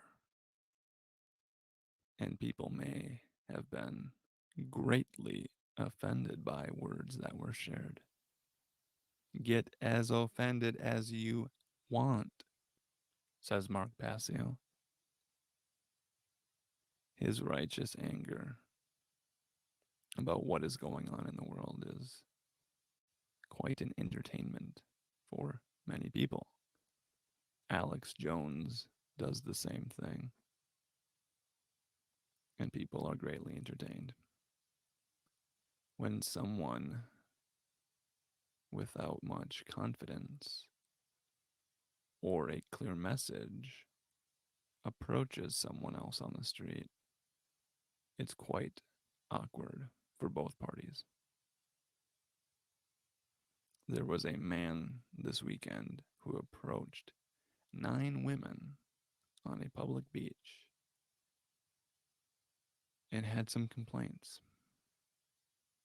He didn't like the way that the women were dressed, wearing swimwear, 2-piece, on the beach, a public beach, and he made it clear to them. When they heard what he was saying, they asked him to leave, and he did not. The recording of this video was published to TikTok, and so far has 1.6 million views. In a follow-up video, these women show what they were wearing on a public beach and describe that they were minding their own business when this man walked up to them with his fiancée and the fiance's daughter. And he was saying how they were wearing clothing that was pornographic. And he was saying that they are more than their bodies and that the flesh will not satisfy, and just kind of rambling on. And they're recording this and they publish it to their TikTok, and very quickly, the internet went searching for this man. They found him. He was tagged in their video. His LinkedIn was discovered. He since deleted it, and they're in the process of canceling this person who responded on TikTok to the accusations, saying he would not apologize. His righteous position standing above them, literally, as he's looking down on them as they are sunning themselves on the beach over Labor Day weekend, struck a nerve with a lot of people. And it is embarrassing to watch. The comments were saying they should have thrown sand at him, taking out his eyes. And they were saying, well, if your eye causes you to gouge and, causes you to sin or stumble, gouge your eye out. And they're both quoting scripture back and forth at each other. And it's not word for word scripture. It's not an accurate quote. And it was just embarrassing to watch.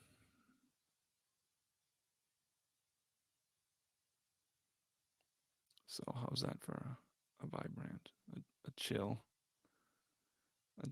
recollection of events that I witnessed on social media that just embarrassed me? I'm sorry I even mentioned it. I am absolutely sorry for mentioning it. Oh, Alan, you don't have to apologize. That story was an odd one. I don't go onto the TikToks, but I do think that it sells. The war of the sexes does sell, and I don't know. I got no response to that other than thanks for the call in. Yeah, no offense. I can't listen to that guy's voice. It's just like I can't do it. Sorry, brother. But hey, guess who got here? Well, first of all, shout out Rachel Sparks is in the chat. She's also a hottie like Jenny. And then another hottie just got here, but in real life, and that would be Carol Hall. And she brought me a gift, and I don't know what it is, so I'm going to open it right now. Oh, yep. See, this is what real women buy men. You see that? Fucking 9mm ammo? Psh. Who's out there in the audience right now that's actually thinking that I'm not winning at life right now when I have women coming over and bringing me 9mm fucking ammo as a gift? It seems like you're living your dream, dude. I'm proud of you. Hold on a second. Let's see what we got here. Oh shoot! An it's amazing like your birthday again. It's getting dark. Crystals. I know you like crystals. Looks like some amethyst there. Yeah. Is that what that is? Yeah, it's an amethyst. Yep, hey, Carol. What's up, Carol Hall? She's in our Telegram group. Why don't you say hi to us, Carol? Hold on. I'll twist this, but you can see her. I don't know if you can see her. It's kind of dark. Hey, Chance. How are you? You just know all the cool people. Anyways, I told her to bring her cell phone. I told her to bring her cell phone so she can hop on the call if she wants. Yeah, you make a great call in. Damn, that's some loud paper crinkling. My bad. That really good microphone really picks up the paper crinkles. Alan said he said Charlie Sheen was mean.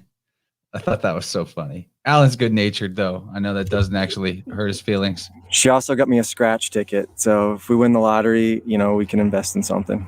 Dude, you just revealed what state you're in. She bought that in Montana. That's not where we are, but thank you for concerning. Thank you for your concern. Hey, so anybody got any topics you want us to get on before, or can we get Carol to tell us about her adventures? Either that, or I'm going to move us towards the goalposts.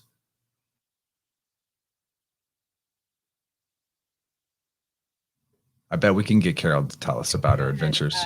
I'm not prepared to talk. Yeah, she's not prepared. She's not prepared. You are not prepared. Been a long trip. Been a long trip, she said, but I'm sure. Sounds like she can talk. I can hear her talking. Okay. I can adjust the mic so she can talk into it if you want to talk. Dude, yeah, you just give her an earbud or whatever. Yeah. You guys could both be there.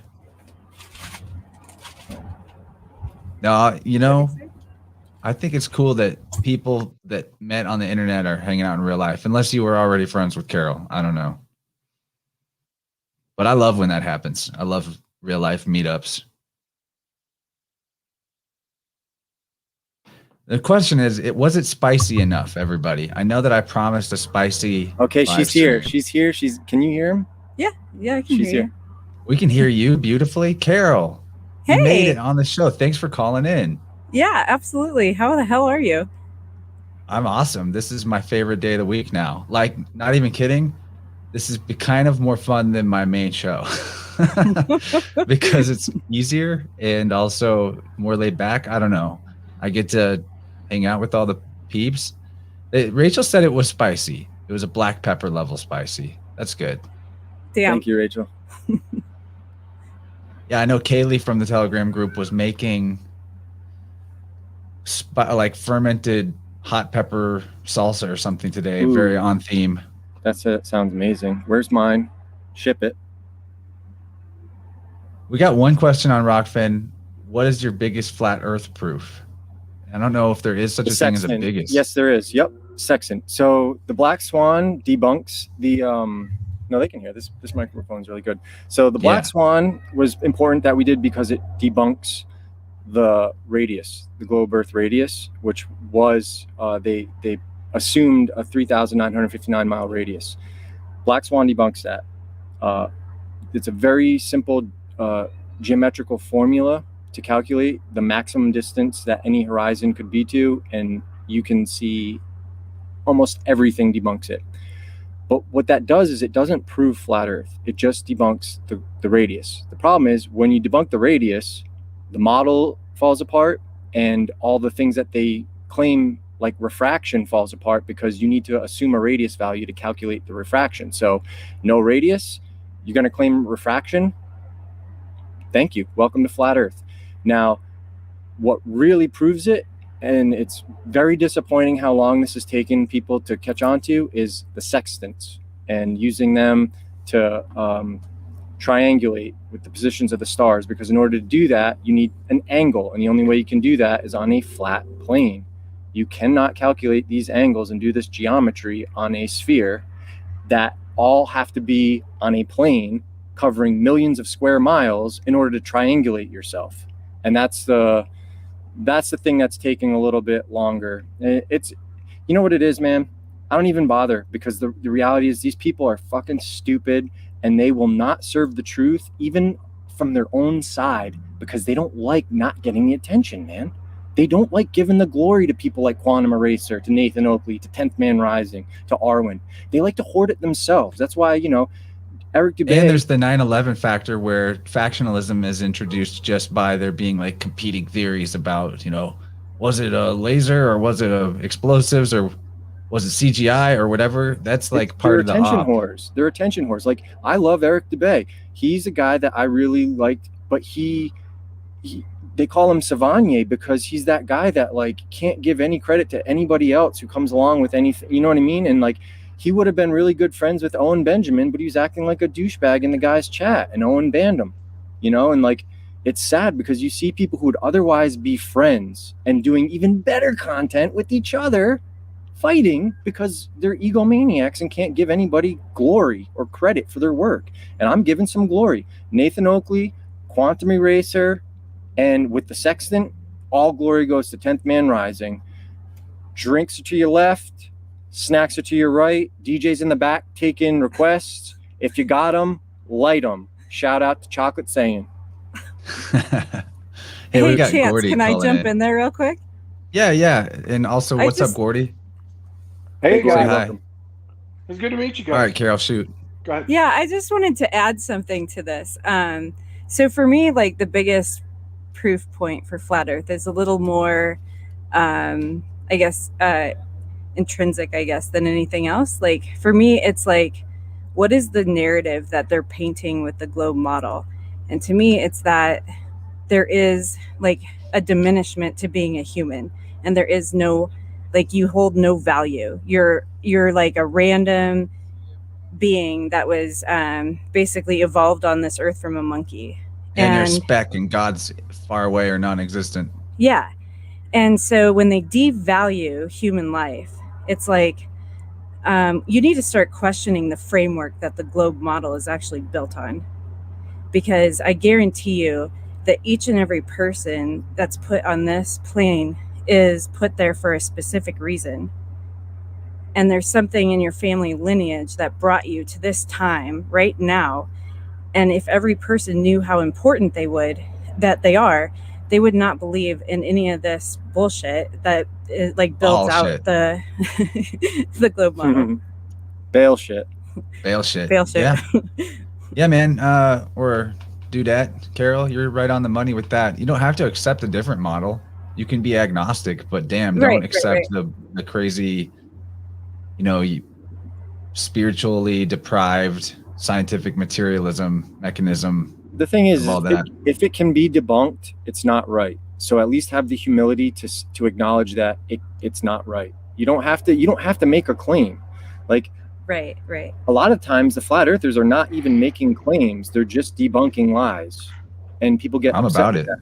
Just like a lot of us are not making claims about virology and all that stuff, but we can debunk the lies. There's a lot of it's better to take that angle as almost like a prosecutor. But I got to be honest, from a long time, I never made a claim about anything until 10th Man Rising presented the sextant, and the sextant proves it. Millions of square miles. It's whatever we live on. For all intents and purposes, it's a plane. You don't want to be on. Even in the word plane T, it's a plane with the cross, a vertical, horizontal axis, and a plane. Hey, Gordy, what's up, though, dude? Let's get you in here. Yeah, man. Vent, get it going. Hey, I was gonna jump in with the health thing when you guys were talking about finally getting healthy and working out and stuff. I've lost 90 pounds in the last 2 years. Hell yeah, brother! And it was awesome, dude. Awesome. People don't realize that it's even harder to lose weight than gain weight because of how shitty the fucking food chain is. Fuck. And that's what you have to do. Dude, that's a guy posting his wins right there. Give that guy a round of applause. Thank you, guys. It was ugly, but I had to do it. I mean, my thing was I was gonna have either brain surgery and die or just die because I was so depressed. I was probably going to kill myself. So I detoxed on everything and was like, well, I'm not going to have brain surgery, so I better fix whatever the fuck this is. And I had heard a Canadian doctor talking about how high-fat diets are rebuild your brain, right? And I had a brain tumor that it was doing a lot of damage at the time. And I went hard into the high fat diet at first. Now I've tapered off and it's much more balanced. But that's what I had to do. It's completely start from scratch, get all natural foods, get my meat from a rancher up the road, get completely organic farmers market shit and learn how to make everything myself.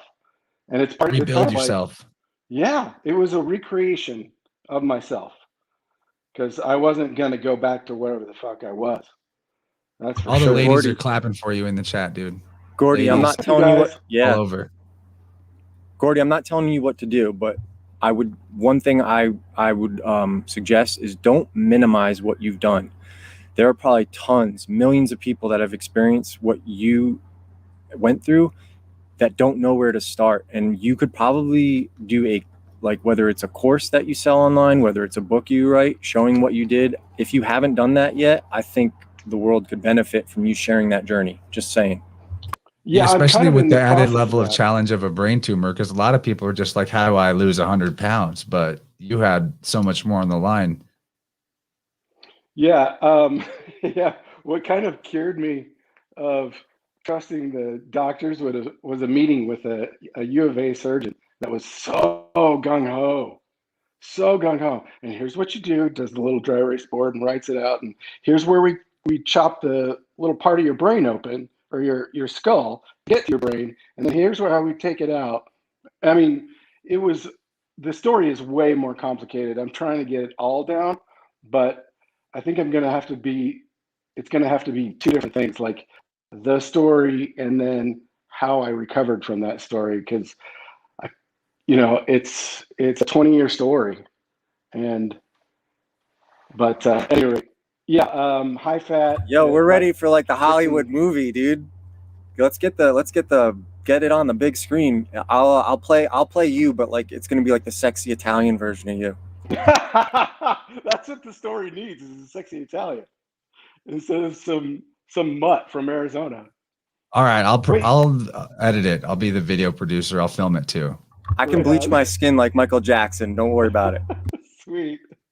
I like it. So, yeah. I mean, you have to do it all yourself. You have to figure it out yourself. Snake Jones knows. That dude knows. Yo, you got to figure that shit out yourself. I actually like Snake Jones's comments. He's been posting some real good stuff, man. Snake Jones is a man among boys. I'll say that. Actually, he's kind of isolated out on the farm, which is manly as fuck. Hey, speaking of manly as fuck, can you see my shirt? It's a band? Animals Leaders?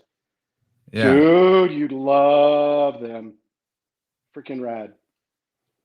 I'll post it in some of the groups. Man, I'm glad you called in to share that, because I only kind of knew like small hints of your story. I want to talk to you more about it.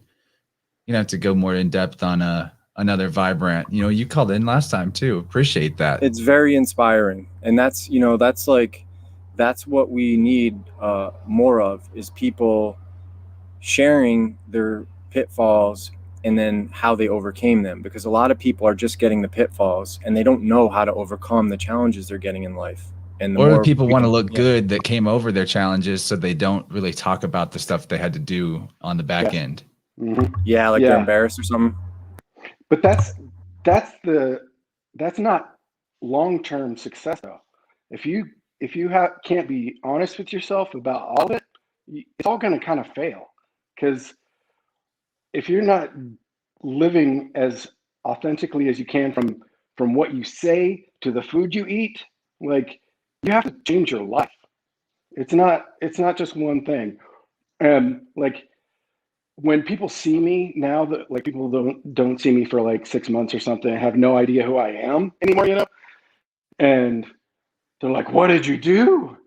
And if you start to tell them, it always just ends up as, it's keto. Just do, because they don't want to hear all the other shit. They don't want to hear that you have to be real with yourself, and you have to be authentic with your family, and you have to be, do shadow work and shit like that. They don't like to hear that shit, or energy work, and then they think you're fucking crazy. Gordy, did you have like did you have to figure out certain like psychological issues you had for why you were so overweight? Like, was there like something in your past that happened that made you eat instead of like dealing with something? Trauma. So the short story is, I used to work for the big military industrial complex. I got involved in a conspiracy. I got implanted. Essentially, they put an implant in my neck and in my brain, and I was figuring it out, because they use trauma to make you forget shit. And I forgot all of it. And it all came back one day. And I had a nervous breakdown. And like, I was about to kill myself, essentially, from drinking and the opiates that they'd had me on for 15 years. And it was an all or nothing thing. I checked myself into a mental hospital, and then went to rehab, and then I'm not ever going back to a fucking doctor ever again in my life if I can't help it. And I will get myself off all the medications, which there were 22, by the way, at the time when I detoxed. What? Wow. Master builder mafia shit. Did you get the chip out? Did you get the chip out of your system? It's still there, but I'm not going to go to a fucking doctor. The only doctor that ever did reversals is dead. So You know, at this point, I don't know. I'm okay with it. I kind of had to be. Like, I'm not okay with it, but I wouldn't be who I am without it. Let's just say Was the chip more for like almost like experimenting with like the Internet of Things and like monitoring you, or was it for something else? Do you know? Oh yeah, it was for a drone program. So I worked in the drone program for a company, and I got into a thing where they wanted you to do these live troubleshoots on drones, and what they would do is put you in a Humvee control, so you could watch live missions, right? And what they told me was, well, you're troubleshooting the functionality of the drone during mission, and so I'm sitting there, concentrating on what it is, and nothing ever happened for me other than like nothing ever happened with what I was supposed to be doing, other than one time there was a gimbal loose. It's nothing. It didn't matter. But I was like, what the fuck am I doing here? Like, all I'm seeing is, because these missions were, I'm watching the camera, I'm They were watching the troubleshooting actual you, mission. I guess. Yes. Yeah, were they using you to like communicate with the drone? Is that what it was? Well, I think it was testing for that kind of thing. I found patents for that company on Google Drive, on the Google Patent Library. And I also found a doctor's symposium where they were talking about doing the actual implantation, and you could go on and learn how to do it. But that Wow. finding that was fucking freedom, dude. I finally wasn't crazy. Like finding out the truth of my own story. In fact, I've thrown away all of the shit I used to have from that company and all the pay stubs and everything, because I don't have to prove it to anybody anymore. I've proven it to myself, and I've proven it that they can't get the best of me. So fuck them. Yeah, and I was just gonna say, like, one of the things that this guy Rich Cooper that I like to listen to, he just says, make your fucks expensive. Stop giving them out unless someone's paying you a lot of money to give them out, because everybody in your life is either an anchor or a sail. And I think it's not just people, but like it's like, the baggage you carry with you. And it's like, if it's not serving you, cut it the fuck loose and move on. Your life's not over. Just start again. Yep. You got to recreate yourself. And yes, Snake Jones, it doesn't matter what it's for. They use it for whatever they can. What's the other thing I was going to say? I don't know.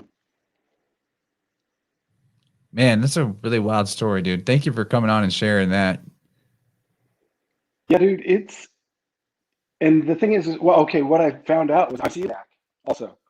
And so I can't eat wheat, and all this time I've been poisoning myself with bread, because with celiac it turns into a poison in your system. But see, the thing is, I'd been tested for that several times, and they always said no. Yeah, you can't trust them to test things. Like, no way. I've told this story before, but they told me I was allergic. They tested me, and I was allergic to everything in nature, every plant and animal. But it all turned out to actually just be dairy for me. My system doesn't jive with dairy, and that was the only thing that I needed to remove. And then I'm not allergic to a cat, a horse, or a dog, or anything, or pollen, no hay fever. But hey, guys, let's. I was shooting for a 2-hour show here with Vibrant. I think we're in a good zone to move us to the goalposts. I know we're all having fun here. I'm sorry, but we'll just do it again next week. Well, and we'll have more fun on Friday. You mind if I plug it? Please plug away. So if you're on please get in the Telegram group and go to the Mystic Nights of the Midnight Movie group. Friday. Yeah, you should have I think you have a wrench to share it on a link, bro, in the chats. On YouTube, or actually, let me share it. Let me share it while you continue to explain what it is. That'd work. I appreciate it. Thank you, dude. So, like in the tradition of midnight movies on Friday nights, when we used to do when we were kids, and we just make fun of movies and talk shit about everything. So we're going to do this with occult teardowns of symbology in movies. And we're going to start it with Metropolis, the very first transhumanist warning in cinema. And it was from 1927. And dude, digging into this shit, it goes deep. So what started... Yeah, it's a silent film, but there's like androids and stuff. There's a Moloch face. Yeah, there's a Moloch's in the movie. Yep, Moloch makes an appearance. All sorts of... I can't grab a link to the channel though, Gordy. I don't think it's set up where I can invite people or something. I'm not sure. Might be the way the rules are. But in our InnerVerse Telegram group, we'll make sure that gets promoted. So most people in our live stream chat are on there too. Thanks, dude. Telegram party is where it's at. We have so much fun in there. It's a live event. There's because we're going to be showing copyright stuff, we're going to not enter the copyright demiurge, and we're just going to do it live. Like when we were kids. Through Telegram itself, right? Yes, it's through Telegram. You have to join in Telegram. It's for the Telegram only. So it's our own secret society. Hence the name Mystic Nights of the Midnight Movie. So. Yeah, that sounds fun. I'll probably join you guys for that. If I can't, I'll definitely be there for some Weaving Spiders Welcome Saturday night. Nice, Always a good time. Always fun. Yeah. It's so weird. You, Chance. Thanks for coming, dude. Yeah. It's been a blast. It's been really lit. If you guys aren't in there, man, you're missing stuff. I've never seen synchromistic weaving like those spider bros get up to. The connections are nonstop. It's just like I heard Dylan say this, that IQ is like pattern recognition. There's some big brains in there with pattern recognition and IQ. It's like off the charts, and that just makes it fun because we're just flowing and then this and then this, and we're all connecting dots for each other and turning that pile of metaphorical Legos that is all the vast data that we're constantly exposed to into like a badass rocket ship. Yeah, and it keeps going, man. Everybody's kind of going off in their own pet synchros. Like if you've watched Slick Dissident this week, he's on a tear, man. He's like, oh, and this with the cat ass stuff. Cat ass licking Catholics. Yeah, the toxoplasmosis shit. It's cat hole lick. Gnarly. The cat hole lick church. Gosh, yeah, it's pretty wild. All right, well, guys, Dylan, you got anything to bow out with? I'll do a couple plugs. If you find value in me as a man and what I have to say and what I bring to the table, you can support my work. Spirit Whirled, the series, WHIRLED, is available in all formats on pretty much any platform that you like to acquire books from. If you like it, be sure to, or if you have read it and you've never left a review, if you can take a moment, leave a review on Amazon, on Goodreads, on places where people see them, because every good review you leave cancels out the bad reviews that people, I get people that just hate me and like to leave negative reviews for no reason. They've never even read my work. And if you'd really like to support me and help, like when I got involved in entertainment, it was all about bringing Renaissance to my country, to this world. It was not about money at all. One of the stories that I want to do that through is The Tale of Onora. It's my fantasy book series. It's spelled Onora, and you could support that. And I made mistakes early on back in like 2015, 16. and I would get in fights with people online, and then like they would just leave thousands of fake reviews and shit on like Goodreads. And like what they would do on like Amazon is like they would leave all these fake reviews and then vote all of the 1-star reviews up to the top, so that when someone lands on that page at the Amazon store, all they see is the 1-star reviews, and it turns people off. So if you find value in who I am and what I do and what I bring to the table for others around me, the best thing you could do is support The Tale of Honora, because I want to make films, and I intend to make films. If there's a following, he who has the gold makes all the rules. And I would be making films and TV series, whatever I can do with it, to start getting some red pill, real man's fantasy that isn't catering to this gynocentric New World Order. You know what I'm saying? And yeah, there's a Amazon review from Bubbles that's just a total gynocratic, like nitpicky, yeah, you pointless, can see negative review. You can see because they're all in the same like month. You know, like when you see all those 1-star reviews, you see that they're all in like the month of June or whatever it was. I can't remember. You see them; they're all at the same time.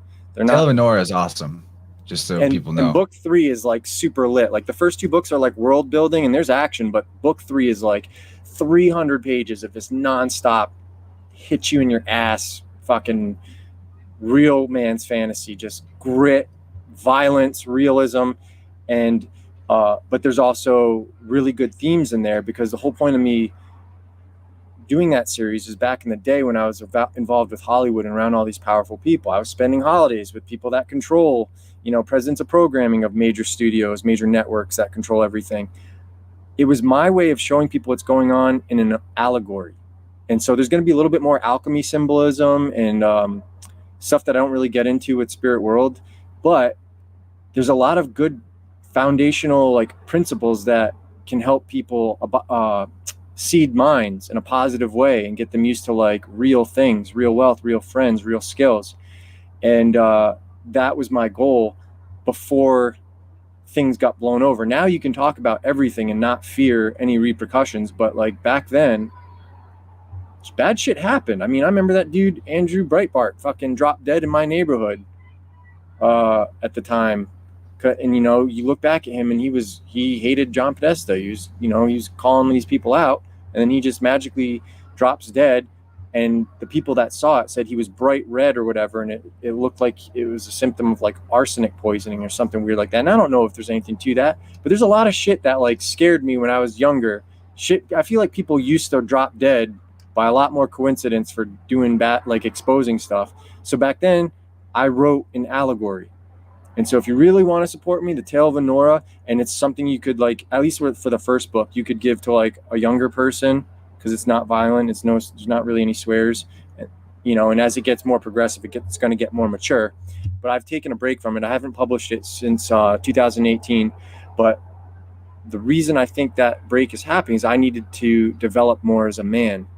And as I, you know, get better as a man, I'm going to have more insight as the character grows. You know, and one of the things I had to undo that kind of put me in my own hell was like these delusional beliefs in things like soulmates and the twin flames and stuff like that. So yeah, we got into that last week. Yeah, it was a great episode. And so there is some of that theme in The Tale of Honora, but now that I'm like, you know, after this last year where I basically destroyed myself over someone, I'm going to undo that. Like I've already figured out how to spin that. And so it's all going to work out, because it's me sharing my experience, you know, like it is that The Tale of Honora is my life experience hidden in a fantasy series. And just kind of like what Gordy went through, you could make an unbelievable story or an unbelievable film about that.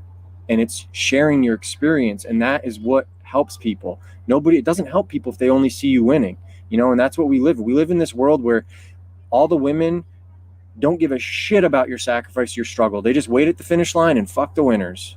Okay.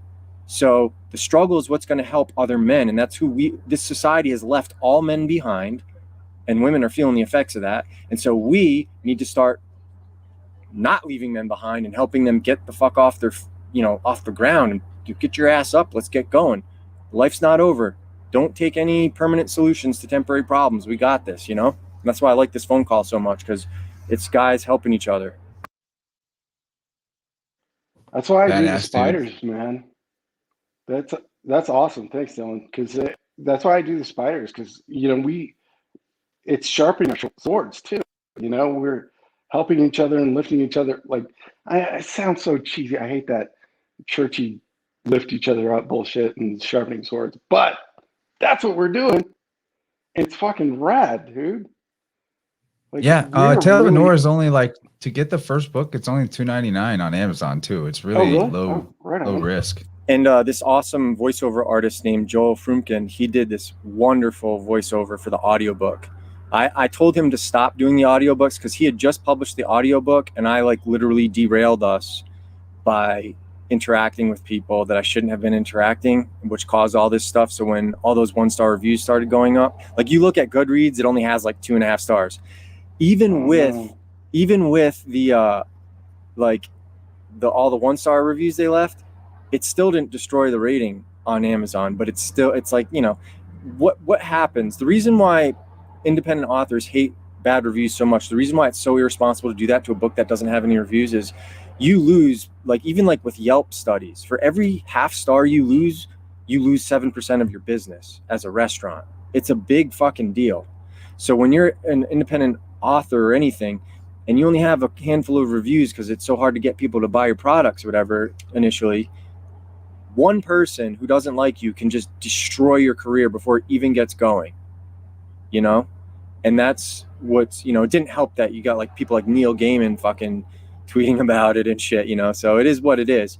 But it was all my fault, and I should have never engaged in it. But I felt bad because Joel Frumkin would have been making a bunch of money off of our audiobooks for all the hard work that he did.